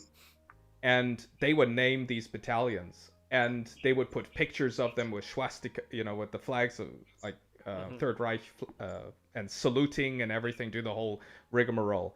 And they would interview them. And I remember one of the interviews, the media correspondent asks the person from the Azov Battalion regarding Putin. So you don't like him because he's Russian? And the guy replies, no, he's not Russian. He's Jew. He's a Jew. Mm-hmm. And that so. I mean, full-on anti-Semitism, which here in the West we're supposed to be completely against. we're supposed to be completely against Nazi and anything like it. Mhm. But in this case, I have not seen a single Western media source saying, by the way, you guys do know that we are supporting neo-Nazi groups. But the question is, back then when they were running the story of this battalion, essentially not necessarily being comprised of Nazis, but at least maybe endorsing it or having some members who were Nazis, was that just sort of the narrative that they were pushing? Is it actually the truth, or is it the case and now they're just not, it's not fitting the narrative? I mean, the group themselves are openly neo-Nazi. All of them? Well, the leadership, I can't tell you that every single... You look at the flag. If you look up Azov Battalion, yeah, it's pretty much like imagine it as a militia, just a right-wing militia. Yeah. And I think now they mark themselves with a yellow band to be distinguishable from the regular troops or something. Shocking, isn't it? Well, but I really, these are the Azov Battalion. I think they were first comprised of not Nazi, but Ukrainian nationalists. Yeah. Who were fighting for freedom of Ukraine, mostly against Russia. This is what nationalists do. And then I think, because these people who goes to these kind of military groups, I think they're mostly marginalized. So some of them were probably neo-Nazis, where they could find the environment that is comfortable for them.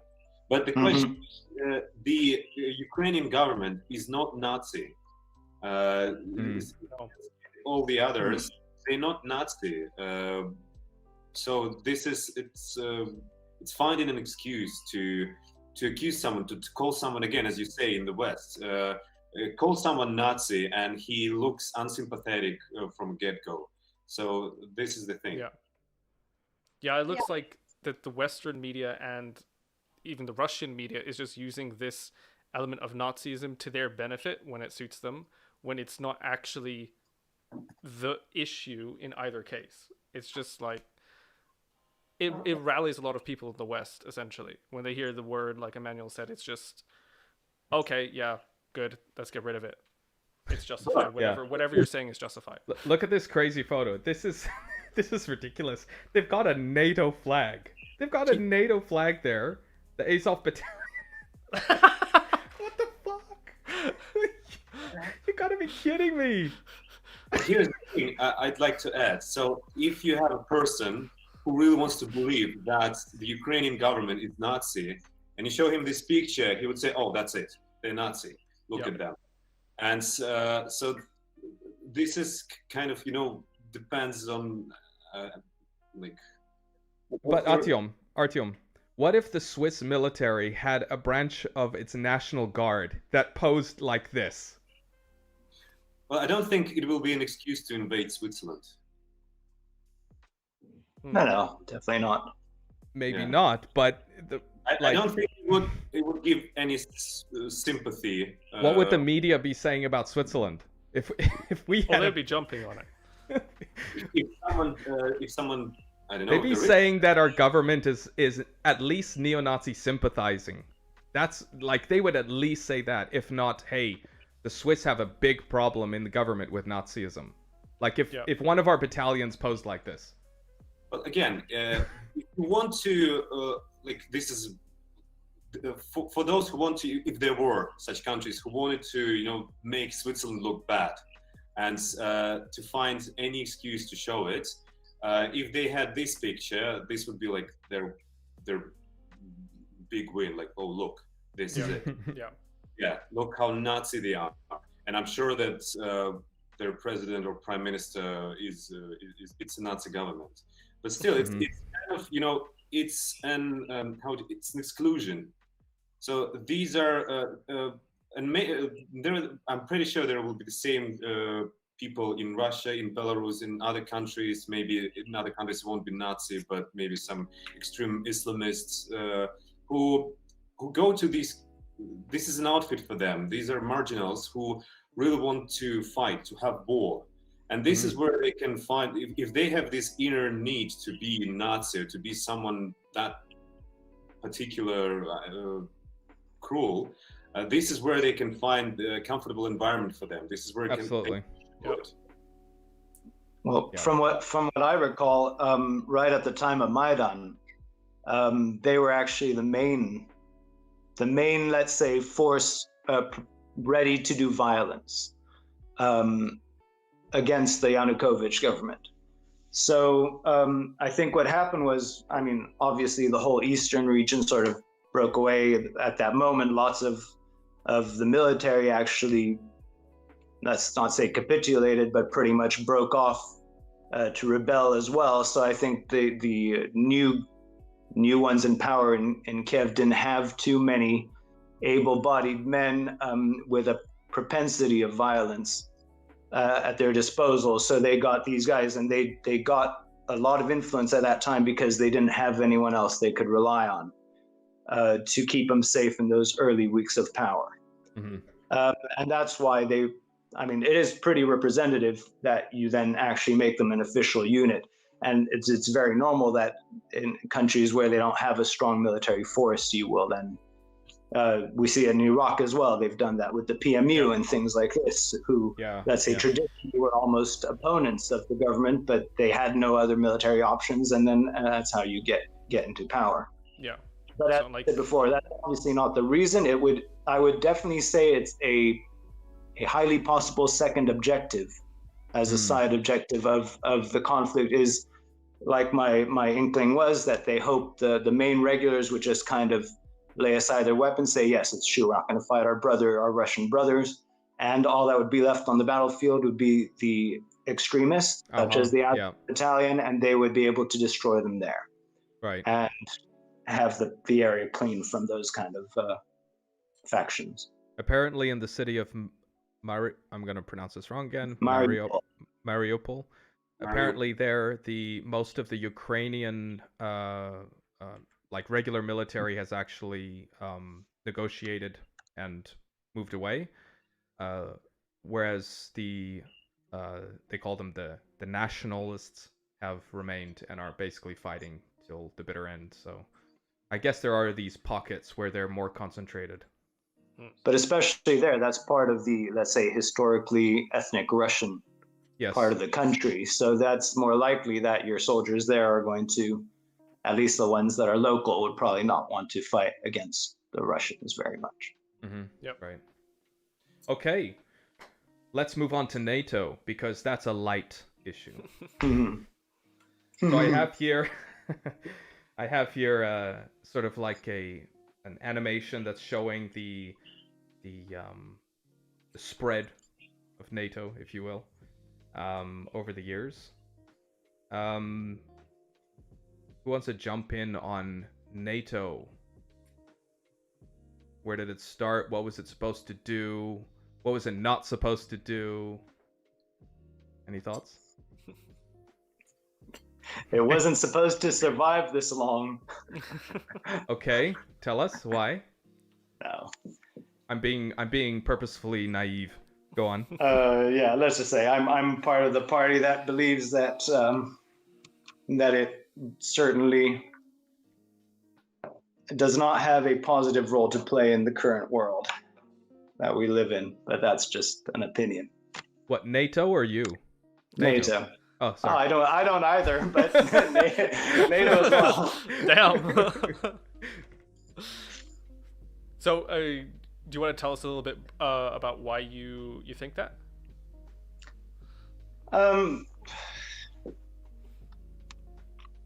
Let's put it like this. NATO is strictly a military alliance. Generally, you need a military alliance if you have an enemy. If you do not have an enemy, you cease to have a reason. Thus, if you find it profitable to keep the alliance, you will make sure that you'll always have an enemy. Even if you have to imagine it, or create it, or forcibly make one. That's what I believe NATO's role has been a bit more focused on lately, and most certainly in the Ukraine issue. Yeah, it's a lot of money, it's a lot of power, it's a lot of American foothold in Europe, and obviously the closer to Russia's border, the better, because they have made Russia to be the enemy that they need in order to try to encourage the benefits that one gets out of hostilities. Obviously in Europe, it's far more than just about selling weapons. But I'm sure someone else has an opinion, and So I'll fill in some blanks. Okay. Was NATO I haven't looked much into this at all. My baby understanding is that NATO was meant as was it formed around or after the Cold War? Is that After? Was it after? I think so. Okay. And it was to basically keep the Russians in check? Is that not in Czech Republic, but keep the Russians in check? Was that the goal of NATO, or? Well, no. So NATO, it started off as an Anglo-Saxon alliance, and then spread right to the Benelux, and on from there. Its initial purpose was, let's say the original Anglo-Saxon alliance obviously was thinking, if Germany gets their balls together again and tries something a third time, right? But it expanded, yes, as a response, let's say, to the Berlin crisis and that in World War II, at the end of, or just after the end of World War II. Then there was the Warsaw Pact, which was sort of a reactive military alliance in the Soviet Union. And they were sort of, let's say, they played out the Cold War militarily, was pretty much between these two alliances. And then in 1989, just after that, let's say, the Warsaw Pact was officially disbanded. As the countries gained their independence. And at least, let's say, those from the Soviet Union expected NATO to follow suit, because if your reason for existence was us and we no longer exist as a threat to you, then why continue? But I guess they've showed that they've had reason to continue. It's also known that at that time, they had given strong verbal guarantees that NATO would not move eastward. And I know that's been a topic of debate for decades, for ever since. And I saw last week, maybe, the Build did some of their investigative journalists. They actually put together a collection of all of the official documents or minutes in which high-ranking officials of the West made reference to this agreement. So up until now, it was kind of one of those things, word against word, that it was kind of acknowledged. Like even in my studies, they said, yes, it's pretty much acknowledged that happened, but there was no contract signed in that sense. So now they put together a collection of materials confirming this, so that it's not just word of mouth. And so then obviously you can see on your map there, you'll see which ones came after 1989. Do you want me to continue, or if someone else can butt in? If not, I'll give you a rundown of how it continued. Artiom and Jasmin, do you have anything to add to the NATO question? Is the issue of NATO ever brought up in the Russian press or over a cup of chai? Well, a lot. Like as you said back in the day, NATO would scare everyone with USSR. Now it's kind of a paranoia. Because Russian media is trying to scare everybody with NATO. Even sometimes it's becoming a joke among people that why is this bad? Why is it so dirty? It's because of NATO. NATO. NATO. So from here, it looks like NATO is the threat of NATO is always an excuse to do something, to put on more, to move military somewhere, to give an excuse to a particular law or something, or increase military expenses. It's because of NATO. It's even kind of a meme because of NATO. So this I don't know a lot about history of NATO, so I don't know what to say about that. But this is how NATO is treated here.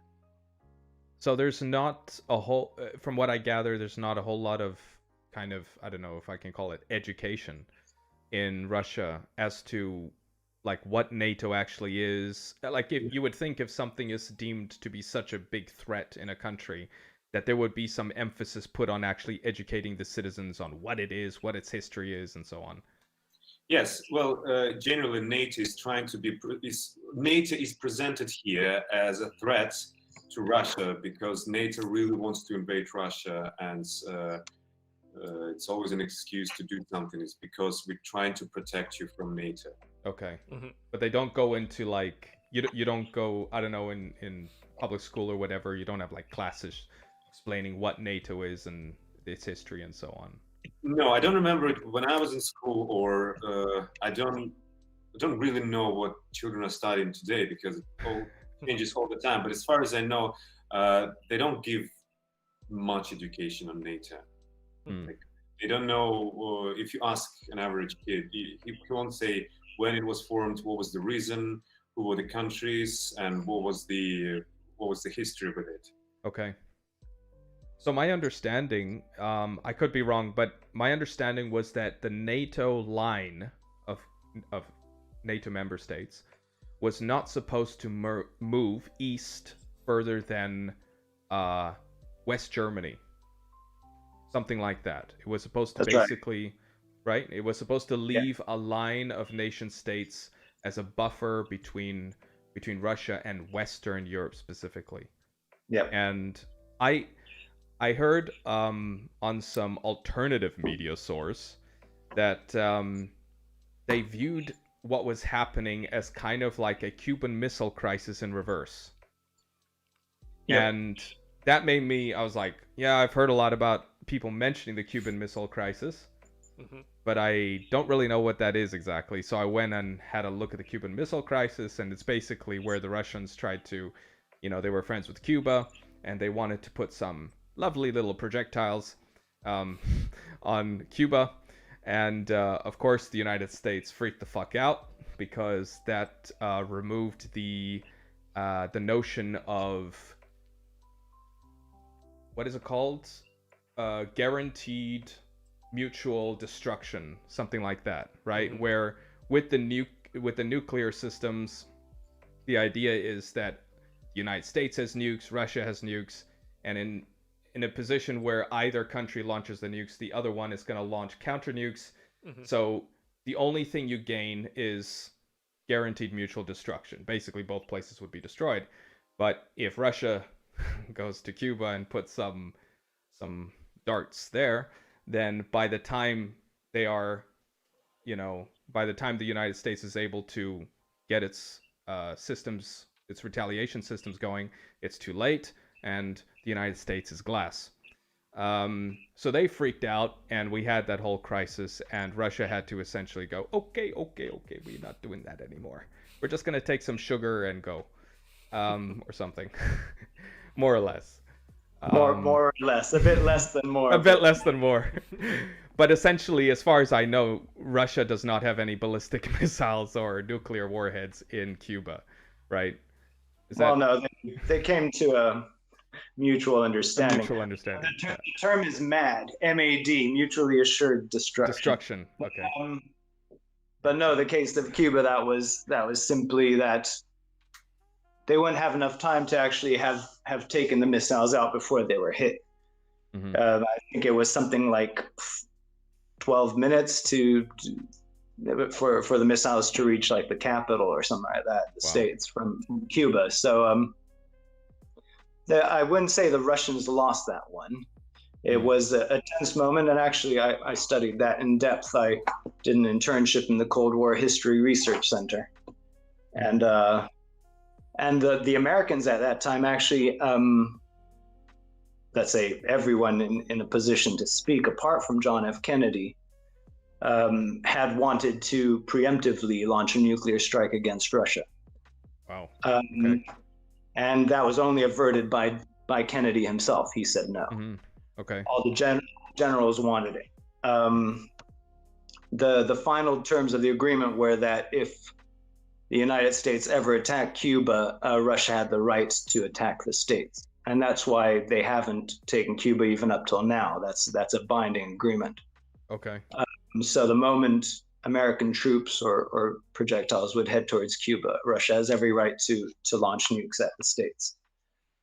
That's why, yeah. So as far as putting their tail between the legs, it wasn't totally that scenario. But that's actually the only time in the Cold War that any side got as far as to wanting to launch nukes. That was the States. The Russians never ever had that in discussions. From let's say from my thorough research. Yep. I just find it incredible that people seem so flippant about the idea of NATO rolling. I mean, as we can see on this map, it's in the case of the northern countries here. What is that? Like Estonia and Latvia, Lithuania, and Lithuania at the bottom. Yeah, the Baltic. Right. I mean, they are literally those two. I think it's Estonia and Latvia, if I'm correct. They are literally touching Russia, and I think Finland even made some suggestion in this latest conflict that they were contemplating NATO membership, and Russia and Moscow immediately Ukraine as well. them. No?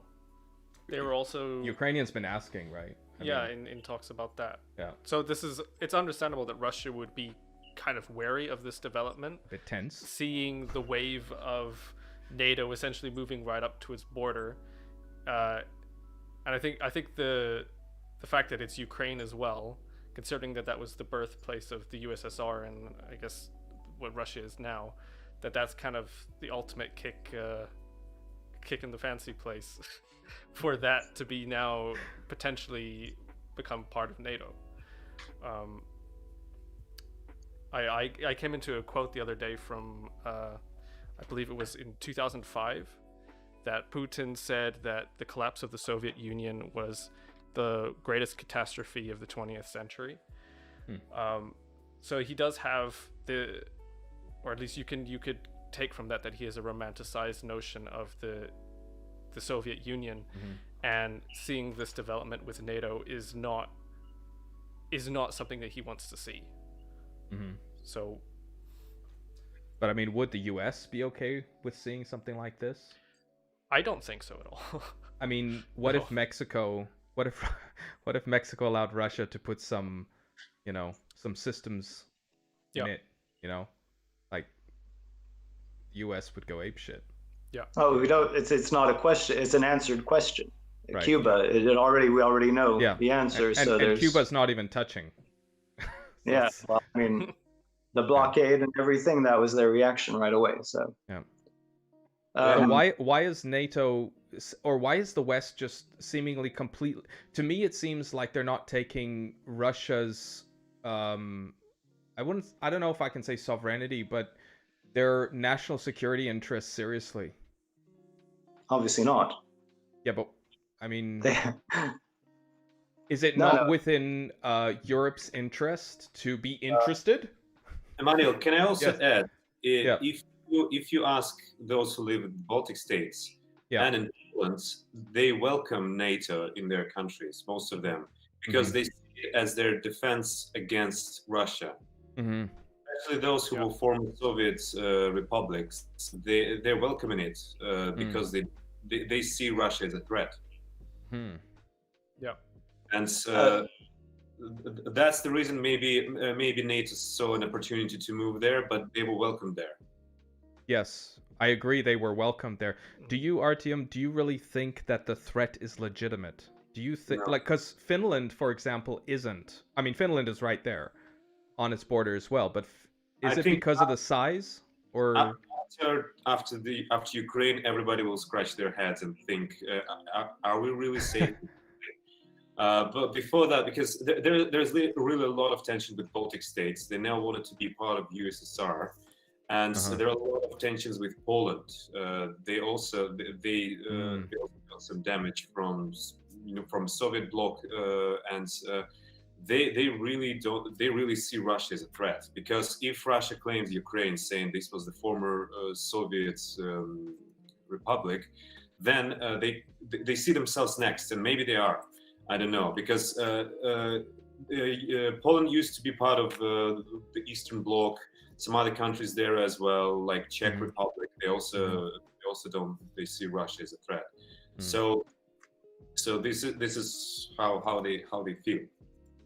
I guess they probably see it as a kind of like a precedent that if Russia can win this war, this invasion against Ukraine, then that it might encourage them to go further and try to see what other states they can get, for example.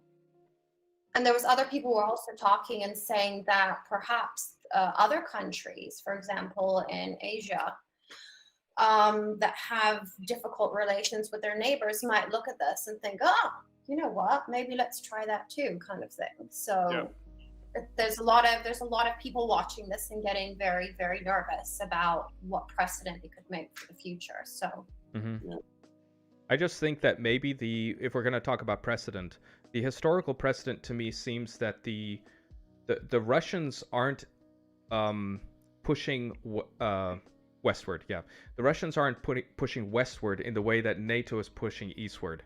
And by that, what I mean is, take the example of Belarus, right? Now, Belarus, I mean, they've been buddies with Russia since I don't know how long, right?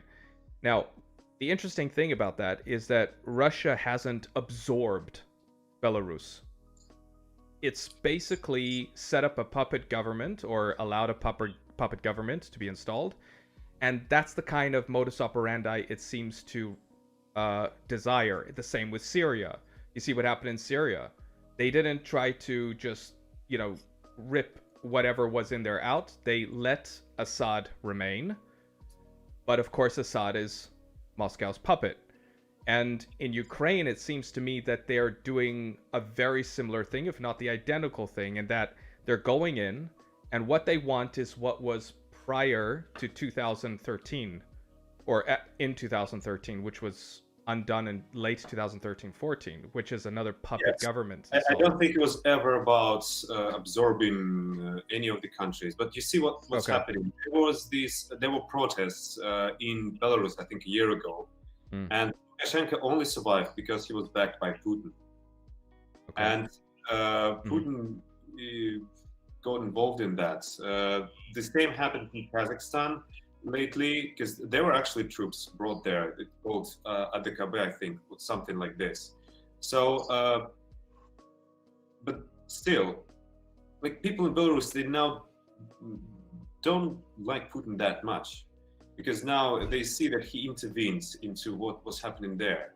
And the thing is, the closer to Russia you get, the less people like Russia, unfortunately, because they've experienced either Eastern Bloc or Soviet Union, or somehow got to deal with Russia. So the further you go to the West, people are more calm towards Russia. People, because they never saw Russia as a threat, and that's why I think the Polish people and some other Eastern European countries, they don't like Russia. Like, they're quite anti-Russian. I think the harshest words during this conflict, the harshest words was said by, I think, the Czech or Polish or Baltic states. Some of them even said that NATO should move to Ukraine. Because they put themselves into the Ukraine's shoes. They don't want to experience the same invasion. Do you really think that, do you really think that Russia or Putin. I don't know which one to use because it's like Better Putin. Don't be associated with him. do you really think that Putin wants to really push west? Do you think he has the ambitions to conquer the West? Or at least reclaim the previous Soviet Union countries. Yeah. Well, he's always trying to see how far he can go. If he can, take this country and put his government there, and nobody says him no, okay, good. He will, after that, he'll go further. If he's able, that's what I think. He's seen how far he can go. If he's able to, I don't think he will, but if he's able to take Ukraine, then, and that's why these countries, they're nervous, because then he will aim at them. If he won't be stopped, he will go further. It's like he's testing how much you can get, and if you can get this, then I'll try this. If you get this, I'll try this. So the further he's allowed to go, he'll go. So it's like a slippery slope. He's seeing how far he can push the limits. But how do you think that's different from what the West is doing? Because a lot of the things that you were saying about, or a lot of things that I hear you say about Putin's ambitions and so on, a lot of that to me is mirroring what I'm seeing happen in the West. It's just happening from a different side, where they are constantly trying to see how far they can push eastward, or indeed actually all around the world. It's not just Russia. They're pushing their boundaries constantly, trying to see how far in every direction they can go. They are setting up puppet regimes, puppet governments, and so on to do their bidding. And in fact, I mean, the sentiment in Europe regarding Americans, remember, in Western Europe, we still have occupying forces of Americans. We've got United States military bases still. 70-something years after World War II, we still have that here. And there's a lot of sentiment in Europe that doesn't like that, right? And so when you say, for example, in Belarus, that there's a lot of people in Belarus who don't like the Russian interference, the Russian presence, the Russian meddling, there's a lot of people in the West who don't like all that stuff from America. So I see a lot of similarities there, but it's happening from like multiple sides. Well, maybe, but the thing is, if talking, can you hear us? We're still here. You're still there. Sorry, okay. Putin didn't hear us. Former, as you can see, former Soviet or Eastern Bloc countries, they were welcoming NATO. They were welcoming to be part of Europe. They were eager to go to European Union. And, they stay there. In the West, it's it's hard for me to say it. I don't live there, but it's kind of different. Like a lot of countries, maybe as a way of protecting themselves from others, or maybe as being allied with more developed part of the world, they want to be part of. They want to make alliances with United States, with NATO, Western Europe, all these countries. And, that's the thing. I think maybe it looks more. How would you say it? Maybe it looks better to have unions with Western countries than to have unions with Russia and countries like this, or China, for example. The optics, yeah. I also can understand why, because when it's level of life, it's the economy. Like the economy is the biggest power in the world. If you have strong economy, if you have prosperous life, if you have like higher income, countries will like you more, will seek alliances more with you, unless they want to be, unless they alienated. Very proud of themselves and try to justify their own misdoings by outside countries. So unfortunately for us, Russian economy is very weak, and the laws are very weak as well. Like all established institutes are now kind of obsolete because it's authoritarian country. It's not very tempting to make alliances with such a country, because a lot of countries, they don't want to be like that. So, and if there is a country who like is offered an alliance, or it's will seek for alliance with West rather than with Russia. Right. Mark, do you see anything in this? The difference between Moscow, or Putin, sorry, pushing westward, and the West pushing westward, or eastward rather. I'm drinking, so East and West is all kind of getting blurred now. Well, I think I mentioned it at the beginning, where it's back to this buffer idea. I do not see, and I've never been on the side of those who saw any credible threat coming from Russia westwards. I understand the Baltics. We've seen it with Ukraine as well. You know, if you have a cow that's waiting to be milked, you're going to milk it.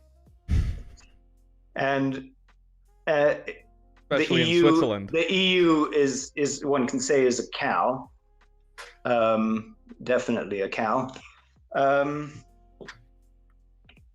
As far as puppet, I don't even go as far as saying puppet government. So I don't think any power's desire is necessarily to rule over the other country, but it's to not have the other country be at animosity with you.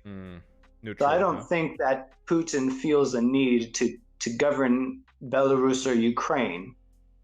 It's about having someone there. They can make their own policies, just as long as one of them is not seeing you as an enemy. Because that's, it's much more beneficial from my point of view, even for Russia, that the neighboring countries would be well-established, prosperous countries, because they're going to be your closest trade partners, which means you're going to benefit most if they're doing as good or better than you. So it's not to your interest to have poor little countries that just, work as satellite states. But it's about that. And I guess that's also why originally when Ukraine started, let's say, flirting with the West, Putin had gone in there and offered a massive loan on better conditions than the IMF could ever cough up, right? He was trying to say, look, I'm willing to make life easier for you in trade for having someone friendly at my border. Russia is a massive country with a small population. They do not need more land. That's why I do not believe their goal is more land. Right, okay. Goal is to have anywhere from puppet to friendly regimes replacing what used to be their buffer. And now the EU, I mean, let's say when the wall collapsed, the EU didn't want those Eastern European countries. For them, it was like a massive black hole to suck up and siphon all their wealth. They only did it because Americans forced them to, for geopolitical reasons, just so that they wouldn't end up remaining or in friendly or subordinate relations to Russia. The same as Turkey and Greece joining NATO. It was, back then, that was the same things. It's not because they wanted them there. They had to keep them out of Russia's sphere of influence. And every time the EU makes an accession agreement, it's become standard procedure. That part of their barometer of measuring if a country is up to standards of joining the EU is if they are first admitted into NATO.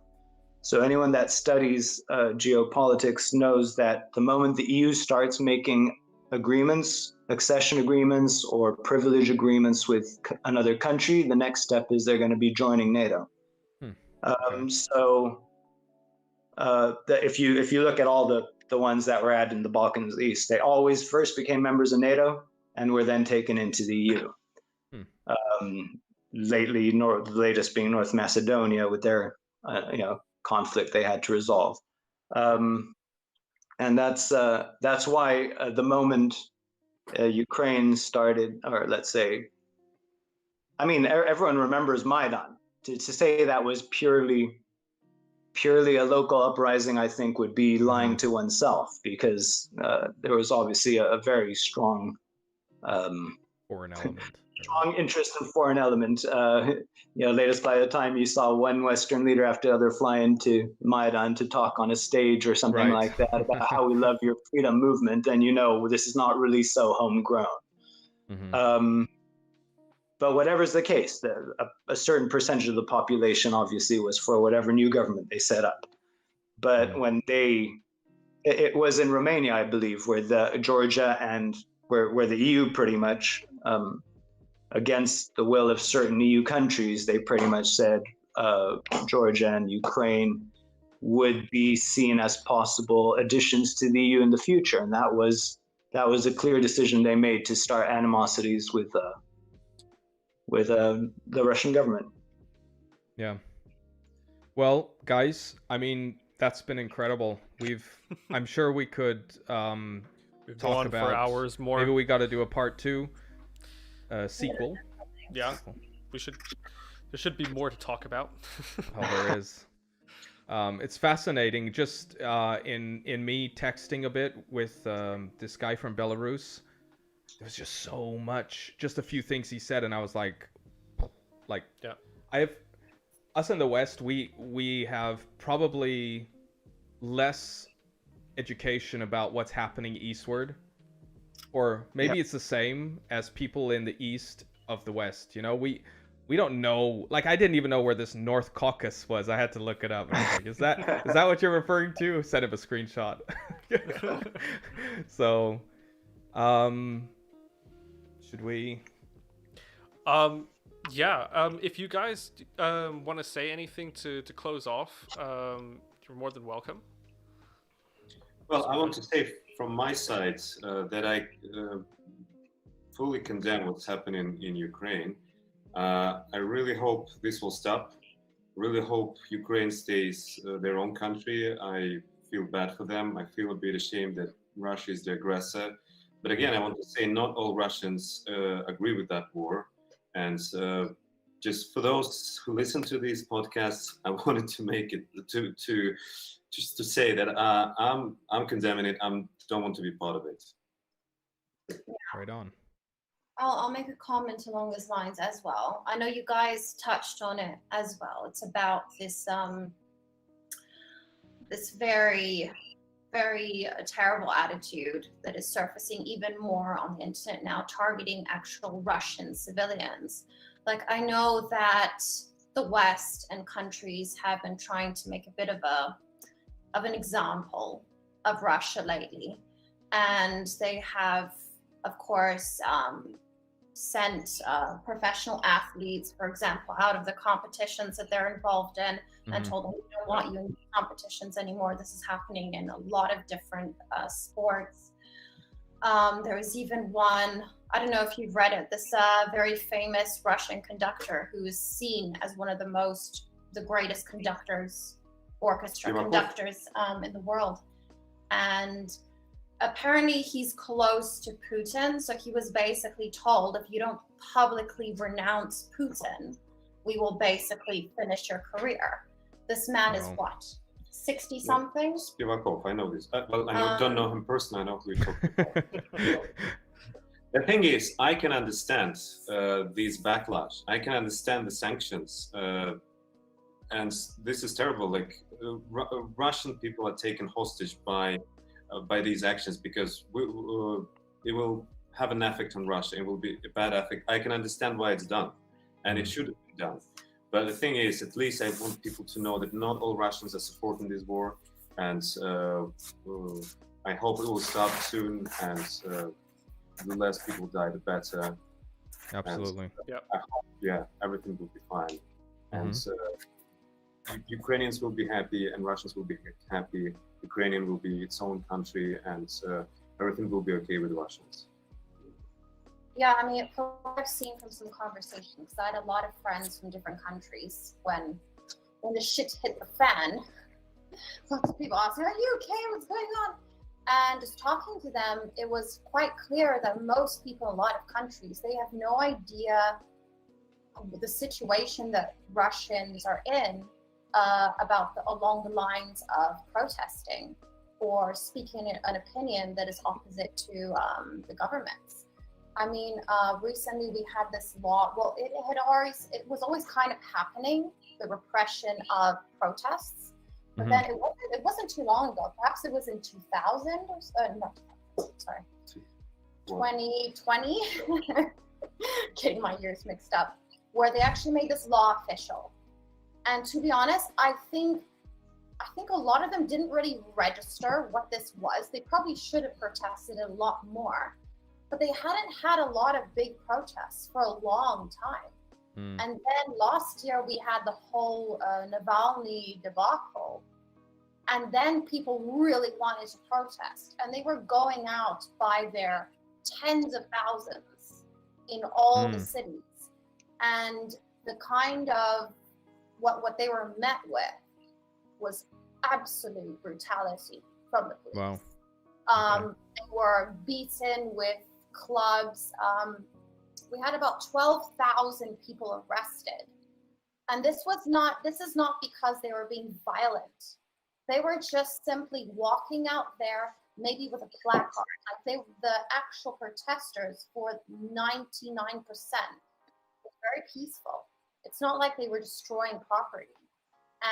But this is how, and it was a huge shock to Russians last year when they realized the impact of this law. They actually realized, my God, like they were treated like absolute dogs. It was an absolute horrid. And I think after that, it was a very big shock for the Russians. And I think it's very easy for a lot of people who live in countries where things are democratic and they have an opportunity to voice their opinion. I mean, it's easy for them to sit behind their cozy computers and say, oh, Russians should have done something about this war, stuff like that. But the reality is, I mean, we even have people protesting now, not as much as last year, because I think everyone is just scared shitless after that. Like they could see that, you know what, if I decide to go out and protest, I should probably kiss my family goodbye, because I need to be prepared for the fact that it could end up in jail tonight or whacked with a massive fine. They literally put people to the wall. Like yesterday, I think in Moscow, they put 10 people facing the wall, like execution style. So they're trying to scare, and frankly, I'm surprised that these people in the uniform, how are they able to do that? Yeah. They also live here. Some of them have families. Their salary is very small, and yet they excuse everything with command. Yep. So, just following orders. Well, it's not that quite as bad, but some of the stuff you were just saying now, Jasmine, about the protests and stuff having been quashed. It's not as bad here, but you know. Well, some of the scenes we saw recently in Ottawa regarding the truckers' convoy, that was pretty. Some of that stuff was pretty brutal, and those people were like the most peace-loving. I mean, Canadians, hello, eh? If someone has a problem with fascism, they should have a problem with that response. Yeah, that's the thing. So we're not too far away from how it's done in Russia. Yes, please keep that in mind. And one day we will achieve. Let's hope not. Sure, it's definitely happening in other countries as well. Definitely, but it's just, I think it's very sad. Like, I think it's good that people are upset about war. People should be horrified and filled with, a sense of godly rage. But a lot of people just take it out so blindly on a whole country of civilians. I mean, these people, they've been pretty oppressed for a long time. Their lives are not easy, and they're going to suffer so much from these sanctions. From the sanctions, yeah. It's already happening. And then they also have to face the possibility of, again, their sons being dragged off to war. And it seems like, sadly, the Russian military, they don't even have the respect for the loss of these boys' lives, literally boys, to even give them a number of how many of them actually died. It's just like, you don't need to know kind of thing. Wow. I was talking to my boss the other day, and well, you know, these people, they know a lot of stuff, and she was telling me about people who she knows where their 18-year-old sons were drafted now for this war. They were put in there with no training, nothing. Their cell phones taken away. They're not allowed to contact anyone. Even their contracts for being in the military was signed by somebody else. It wasn't even them, and that's it. And it's a very scary thing. Is that conscription or drafting? Because I heard about drafting happening, but then it seems the lines are blurred between conscription and drafting there currently with this situation. I don't know if you... This is drafting. I think conscription is when you mean like the normal mandatory military service, right? Right. But And it seemed like the forcible time of war kind of thing. right, and that's where it seemed like people were saying they were drafted, whereas it seemed like they were being, like the conscription was being enforced more thoroughly, in that maybe it was a bit more lackadaisical before, and now they're sort of like, okay, now we're in a conflict, now we gotta actually start really making sure these boys are conscripted. I don't know. But that's, I think it's still so quiet. Like, she actually said that the government it's not in the news. They're keeping it very hush-hush. So it does seem very quiet. Yeah. These young boys who are not in university, and basically they're trying to keep it quiet because they know that if they announce this, the Russian men are going to run for the hills. I mean, there was lots of reports from America, from UK, from Europe, how they received this massive increase of men from Russia trying to apply for asylum. Yep. To try to escape this kind of thing, and it's terrible. And if you receive a draft letter, you'll be lucky if you get a week to spend with your family before you go, and if you don't go, you will be imprisoned. It's just so. Anyway, what I wanted to say was that Russian people, they have suffered a lot, and they're going to suffer even more. And it's just it's not helping to judge and heap guilt on their heads for war that they didn't even want. Right. So that's just the point I would like to make. Definitely. Fair point. Yep. Mark, closing statements? Yeah, no, I mean, I would say, I think any war is a terrible war, but someone once said a good war is sometimes better than a bad peace. I don't know who that quote is from, but that's interesting. Peace is always suffering. I mean, war is more suffering. Peace in some cases is suffering, but Tacticus. in the case of Ukraine, I don't know. If I look over the last 8 years, and I think they estimate about, what is it, 20,000 people have died with the conflict in the Donbass. Then you say sometimes something has to end. I obviously look at things, like I said, I stress again, from a very political and global political perspective. And the thing is that sometimes governments do things for reasons that are very hard to understand even for their citizens, but that doesn't necessarily mean it's not to their interest in the long term. War is a sad reality. We live with that. We live with specifically with military alliances that are very aggressive and have been very aggressive a long time. So opposed to some people or media who try to say that Russia is being run by an idiot or a crazed mongrel, I'd have to disagree with that. It's definitely sad that it came to this. It's sad that someone wanted this and someone else was sort of pushed to doing this. And I think that's something people have to realize, that there's a lot more story than just, someone's invading Ukraine because he feels like showing he has a bigger dick. It's not really like that. I'm more concerned now that that the West might try to say or show that they have a bigger one, and that will take a whole lot more lives in the long run. So, I mean, in any case, we don't have power to influence either side, very likely. Way back when Maidan happened, Kissinger and a couple other minds like Morgenthau had actually that was the first idea that had come to me was now they're starting to talk about a bit more the idea of forcing neutrality on Ukraine. That even is, I'd say, probably the best case scenario result of the invasion right now, or the conflict. Similar to what they, after World War II, Austria had neutrality forced upon it as a means to create like a buffer zone between Eastern and Western forces. It's not unheard of, and as much as they say, oh, the country should have the right, if they want to join NATO, they should be free to.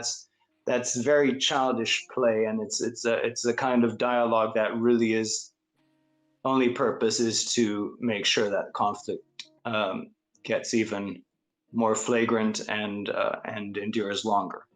So Okay. I do hope that, I understand that people often just move with trends, but I do hope that maybe the listeners or whoever have a little more information, or at least the desire to go and search a bit more information for themselves, and then maybe make a fair, more educated opinion. Absolutely. That's it. All right. From you, do you have any? Just two short points. One is something that occurred to me when watching the mainstream media in the West was demonstrators are in mode again. Yeah, baby. So basically the West has been looking to the protests, any protest that is anti-Russia, as a reason to claim that the people of the world are united against Russia. And I have here in my hand a quote to that effect. This is from Westminster, from the government foreign minister, just today. She said, "A strong message is going out to Putin and around the world of support for Ukraine. And we can see that from the demonstrations by the public concern and interest in this appalling act of aggression that is taking place." And this is what I have been seeing, from the very beginning, is every single protest, big and small, is aired all around the world as, you see, everyone hates war, everyone hates Putin, everyone hates what Putin is doing in Ukraine. Ironically enough, for me, over the last 12 months plus, we've had millions of people in Europe, and indeed in other places in the world as well, in Australia, in the United States, in Canada, altogether millions of people protesting the COVID measures. And that wasn't legitimate enough for the governments of the world to say, you know what, the people don't like this shit, maybe we shouldn't be doing it. So demonstrators are in mode again. As long as you're demonstrating the right thing. And the other point is just a simple point regarding, again, I mean, the COVID situation, like, I don't know, shot a bullet through my body regarding the need for sense-making information. Regarding the need for information that is, in fact, reality-based. And this, to me, is just, I don't want to call it cherry on top of the cake, but it's just, again, it's pounding that nail in the proverbial coffin of saying, without reality-based information, we're fucking doomed. Yep. So, on that happy note, over to you, Vin. Yeah, I just want to say, like, we've been talking a lot about the political and the governmental aspects of this with Russia and NATO.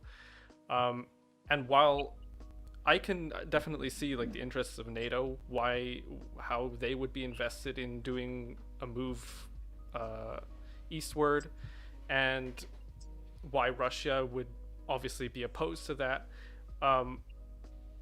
and I think Emmanuel as well, we're big advocates for democracy, and I think in all of this is really something that's getting lost a lot, is what do the people want? The geopolitical interests, where does it meet in the middle with the people? And it really seems like right now in Ukraine that they are not getting heard right now. They're the victims here, and of course not just them. Russians as well, who are getting absolutely hit by the sanctions, and internationally all of the economical fallout that's coming from this. So yeah, I wanted to offer the listeners and everyone who is interested, in the description we have a link if you want to donate to support refugees in Ukraine. Yeah, Put that link in the description. that's in the description. Yeah. Okay, cool. Right. Yeah. Well, And, you guys have been awesome. This yeah. has been a marathon of an episode. You guys have broke all the records. Congratulations, and thank you so much for taking the time to be with us. You guys are Tonight. champions. Champions. Thank you for inviting us. How do you say spasiba? Is that right? Yeah, спасибо. I got it right! Yeah! I'm Russian. Spasiba and merci. Merci. All right. Guys, have a great evening.